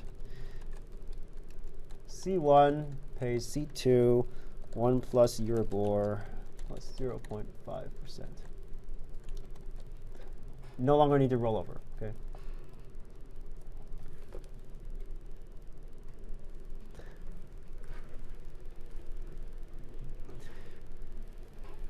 So we're not done yet. There's another counterparty that's engaged in this swap, right?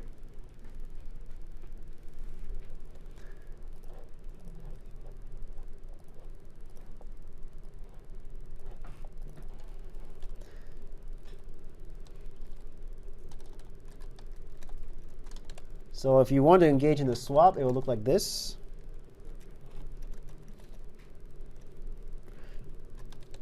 C1, C3 is 6%. C2 would receive C3 Euribor, and C1 would give to C2 0.5%. And at the end, C1, C3 is 6%.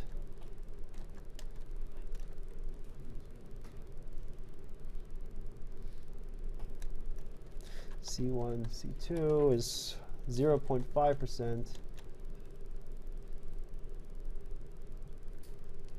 And C2 receive C3 Euribor. Okay, so this is each of these rows refers to the timeline, okay? So the first one is the initial borrowing. And this row's case is just rolling over the commercial paper, right, every year. This last part is rolling over the commercial paper, but also engaging in a swap contract. So what's important now is now we're considering that we're swapping the Euribor for 6%. Okay, we're just swapping Euribor for 6%. So C1 still borrowing money from C2, but now C1 wants to get rid of the Euribor, right? Because it has to pay it out. So it's going to engage in a swap such that it receives Euribor and it pays out a fixed 6%. Okay. So rather than going to himself, C1 just say, hey, instead of paying me Euribor, why don't you just pay C2? So that's why now C2 is here instead of C1.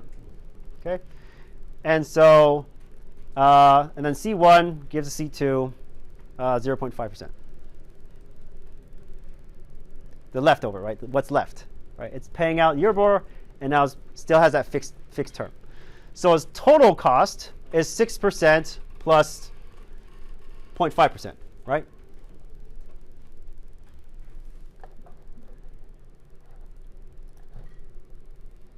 So this term, this payment here corresponds to this total yield.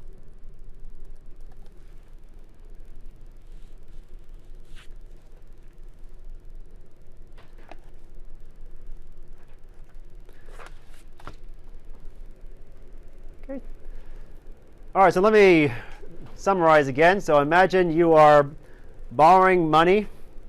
You're imagining yourself you're borrowing money. Okay, so two ways to do this. One is borrowing directly from the market, 7%. The alternative is engaging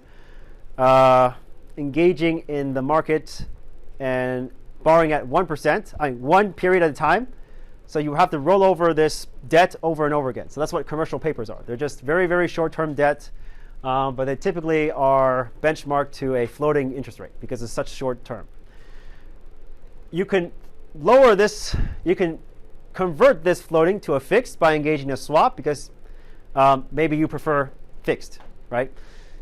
The swap would be receiving Euribor so that you can cancel out this floating, and you would pay out a fixed. So if you were able to find a swap contract, someone to be your counterparty, that would accept a 6% interest rate, then combining this commercial paper method with this swap can give you perhaps a lower borrowing rate than if you borrow directly from the market. So these are things that companies have to think about, right? You can go directly to the market, issue debt, that's fine, fixed rate, but sometimes being a little bit more creative, right, with what's out there, perhaps rolling over your debt and engaging in a swap contract with somebody else could in fact lower your borrowing costs, right?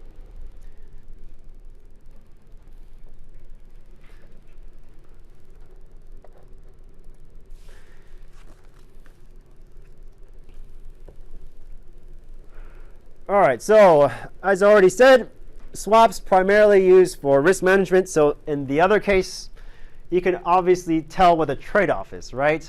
The trade-off between this and this is the fact that you may have this rollover risk problem. So you're paying, essentially you may be saving money, but you're exposed to the fact that you may have this inability to borrow again in commercial paper format the next period, right? That's the problem.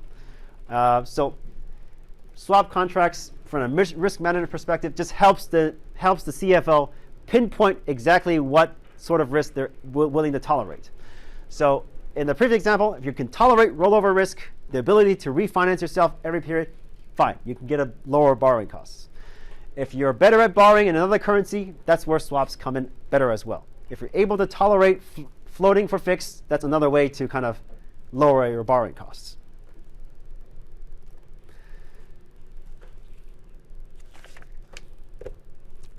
All right, so yeah, I talked about this.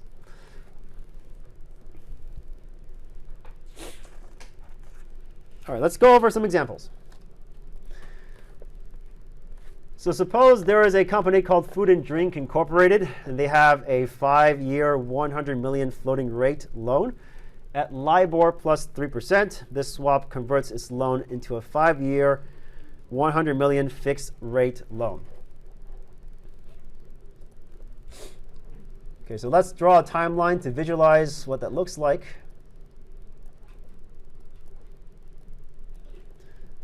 This is 5. So 1, 0, 1, 2, 3, 4, 5.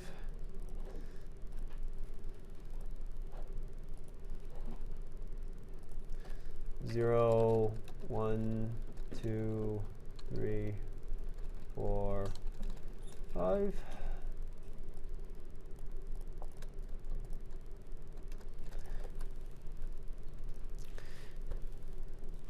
And let's see. FDI agrees to pay a fixed interest rate of 8% to Bank of America, and Bank of America agrees to pay a floating rate of LIBOR plus FDI. So let's summarize what's going on first. So FDI borrows 100 million, yes? And therefore it owes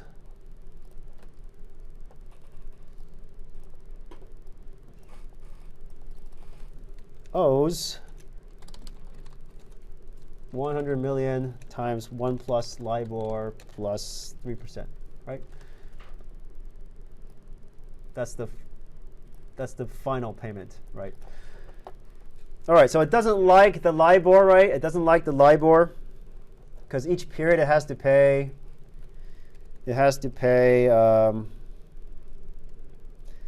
LIBOR plus 3%, right? It doesn't like the LIBOR, so it will engage in a fix for floating. So Bank of America will pay FDI LIBOR, and it will pay out 8%. So let's summarize what's going on. FDI will pay Bank of America 8%. Bank of America will pay just the X is original loaner, LIBOR, and FDI will pay original loaner 3% now. Yes? So what's happening? So you started off with FDI borrowing some amount of money. It has to pay a floating rate of LIBOR plus 3%. It doesn't like the LIBOR, so it engages in a fixed for floating rate in which FDI would receive the floating rate and pay a fixed of 8%. So at the end, FDI pays 8% and basically outsource the paying of the floating to Bank of America, and Bank of America will pay the original loaner LIBOR. So at the end, FDI only owes the original loaner 3%, right?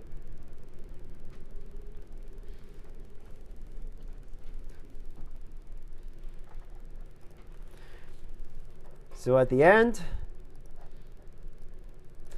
of each year, FDI pays Bank of America $8 million. So that's 0.08, 8% times 1 million. And Bank of America pays FDI LIBOR plus 10 million. Right. Easy, right?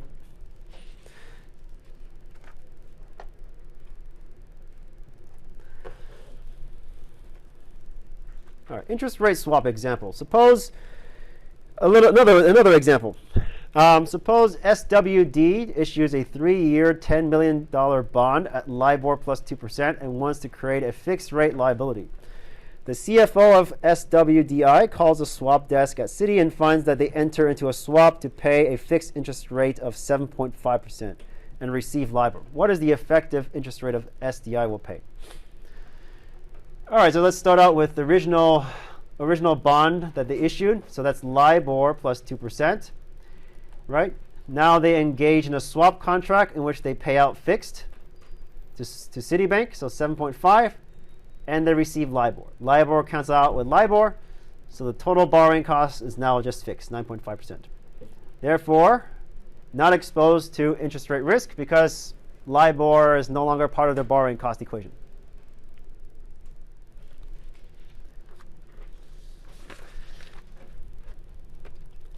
Good? Simple, right? Simple, simple. Just adding and subtracting. All right, so now we get to currency swaps.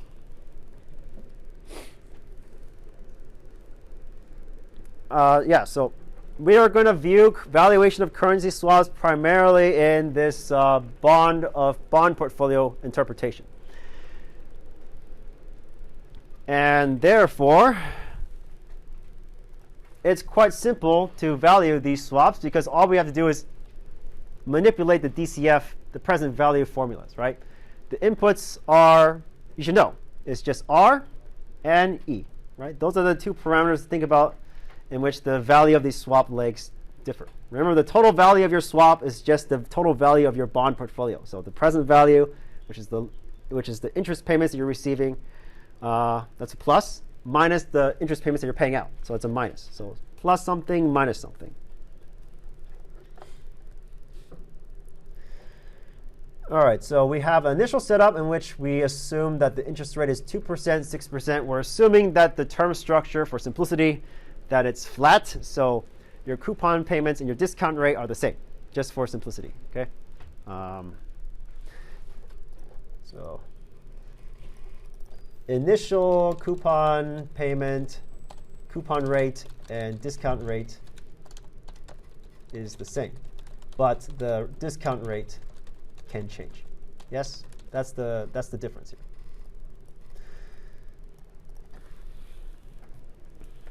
All right, so as I said already, when we talk about swaps, we need to set the interest rates, or the / coupon rates, right there. We need to set the notional value, or the arbitrary quantity to calculate the amount of interest payments. That's here. So suppose we set the notional amount to 100 million US dollars, or 10 billion Japanese yen. So in this scenario, we are long yen, okay? So that means we are assuming we are receiving Japanese yen, but we're paying out US dollars.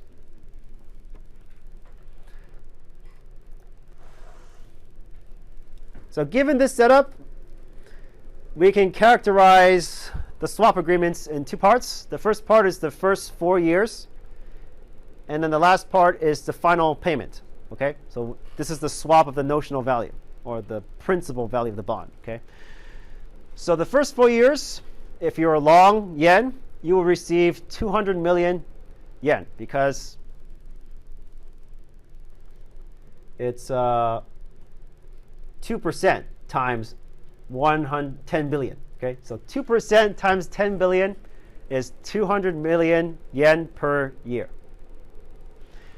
You will pay out 6 million. How do you get that number? Well, you just convert 6% times 100 million dollars. So that's 6 million. And then you can convert it to Japanese yen if you want by multiplying by the exchange rate E, which is 100, right? For now. In year 5, you exchange the final interest payment and the notional amount. So it looks like a bond. So in year 5, if you're long yen, you will receive 2 million yen, which is the interest payment, 2% times 10 billion, plus the 10 billion notional amount. And you will pay out 106 million US dollars. Again, that's 6% times 100 million plus the 100 million, right? And if you want to work it, you can convert it to yen if you want, just multiply it by E.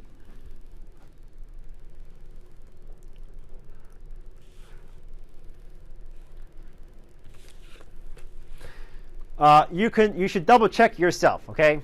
Given this arrangement, okay, given the way I formulated my structure, the present value of the Japanese yen cash flows and the present value of the US cash flows should be identical, okay? Otherwise, obviously, there's arbitrage, yeah? So the MPV at valuation for either party, counterparty, should be 0, okay? You should both agree that each leg should be equivalent, right, at time 0. Otherwise, there's no reason why any of you should be engaged in this swap contract to begin with. You engage in the contract because you believe that cash flow stream is equivalent in value to the cash flow stream I'm going to receive or give out. So they should be the same.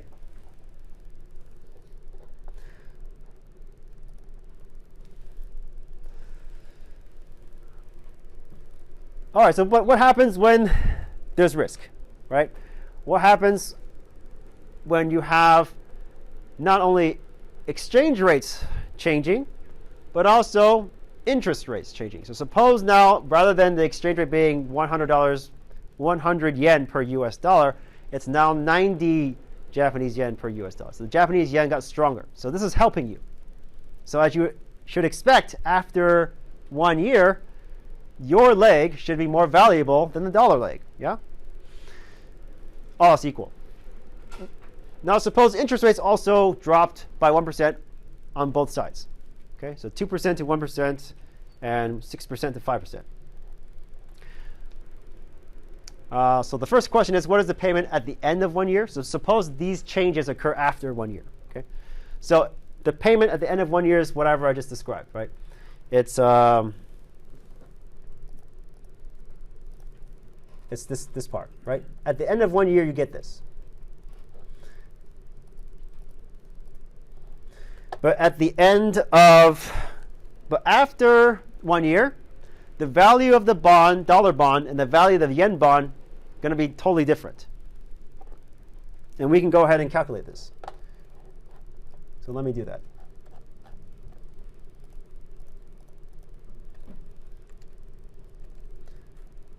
So maybe I'll just write it down.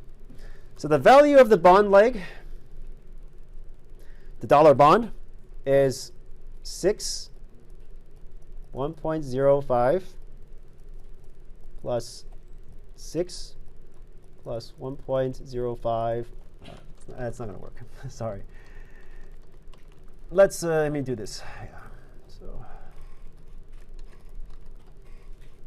6 divided by 1.05 plus, let me make this larger. Okay. 6 divided by 1.05 squared plus 6.05 cubed plus 106 divided by 1.05. And you should get 103.55 million.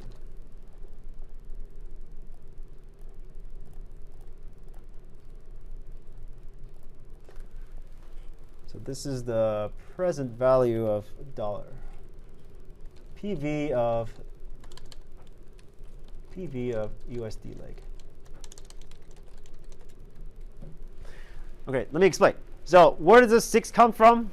It comes from the 6% we initialized, right, at time 0. Right. When we created the swap contract, the interest rate was 2% Japanese yen, 6% US dollar. So the coupon payments or the interest payments every year is the same, yes? And even in the final payment, plus principal, 100. The discount rate, however, is different, right?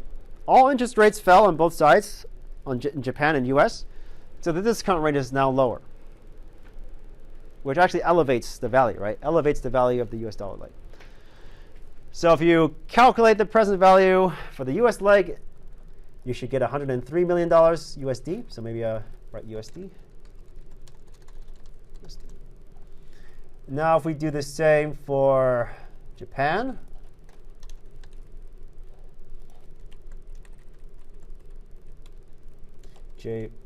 JPY leg,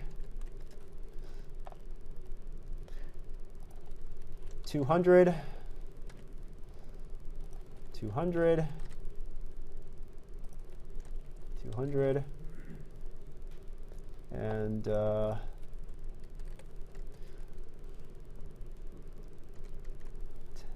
and it should be at the 1%, right? Discount rate is now at the 1%.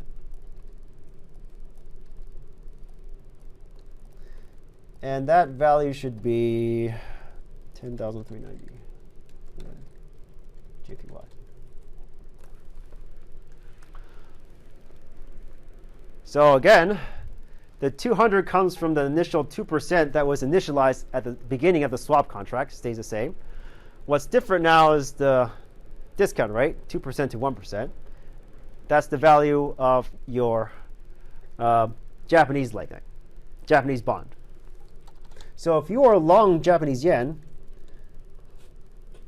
what you should be calculating is the following, minus the present value of the USD leg. But after converting it to Japanese yen. So if you replace this E with 90 instead of 100 now, you should get, you double check yourself, okay? Minus 1.071 billion. Sorry, different units, sorry. But anyways, the difference should be, no, sorry. I'll just write 90 times 103.55 million, which should give you 1.071 billion yen, JPY. Okay. What this means is that your leg is more valuable than the other leg, and if the person, your counterparty, wants to buy you out or unwind, they should be paying you this much. Okay. So again, it's just bond valuation. You calculate the present value of the one leg, calculate the present value of the short leg, subtract the short side from the long side is your total value of your bond portfolio. That is the value of the so-called swap. Okay. So that's exactly the formula I wrote here, right?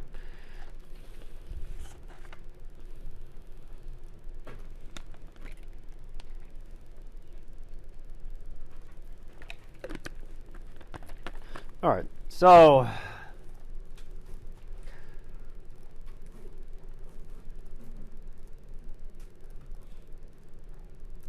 I just did this here, right? So this is what I kind of want to conclude. So this is a question I could write on the final exam, right? So suppose you have two counterparties initializing in a swap agreement. You decide on the notional value, right? 100 million or 10 billion Japanese yen. You decide, you can calculate how much they pay over each period, and that introduced to you a change in variables, one of the parameters. In this case, I said 2%. The interest rate went from 2%, 6% to 1%, 5%, and I also said that exchange rates went from 100 to 90. You calculate the value of each of these so-called bonds or legs separately as if they were bonds. And to calculate the value of the swap, you just take the difference between positive value if you're longing. In this case, you're longing the Japanese yen side, so it's positive, and you're subtracting just short side. If the total value turns out to be positive, that's the value in which the counterparty would have to pay you to buy you out, right? To undo the swap. Okay, so maybe the last. Oh, we have a few minutes, so maybe we'll just do these three questions really quickly, I guess. But anyways, comments, questions, or maybe we save this for next week. So maybe I'll just answer questions. So to summarize. Today we went through the first half of the class. We gave you some refresher on bond valuation, okay? And you learned about what the term structure is, how to back out zero coupon, to build zero coupon synthetic bonds, right? So you can calculate the interest rates for the term structure. So that's important for the case study, which I will post later this evening. And you learned about duration risk, right? Which is important if you're thinking about, swap value changes when there's an exchange rate change or interest rate change. And it's particularly important when trying to understand what's going on recently. And we learned about different types of swaps. We learned about interest rate swaps, fixed for floating, currency swaps, fixed for fixed, as well as a combination of interest rate and exchange rate swaps. And I went over several examples to calculate how to determine the value of the swap contract simplistically, right? Just by changing parameters in the DCF or the present value formula. So we're not going to go too deep into pricing swaps using very, very complicated like the CDS stuff. So don't worry about it. We're just talking about very, very vanilla bond contracts. And when that's the case, it's very easy to calculate bond valuations, right? Just use DCF. Okay.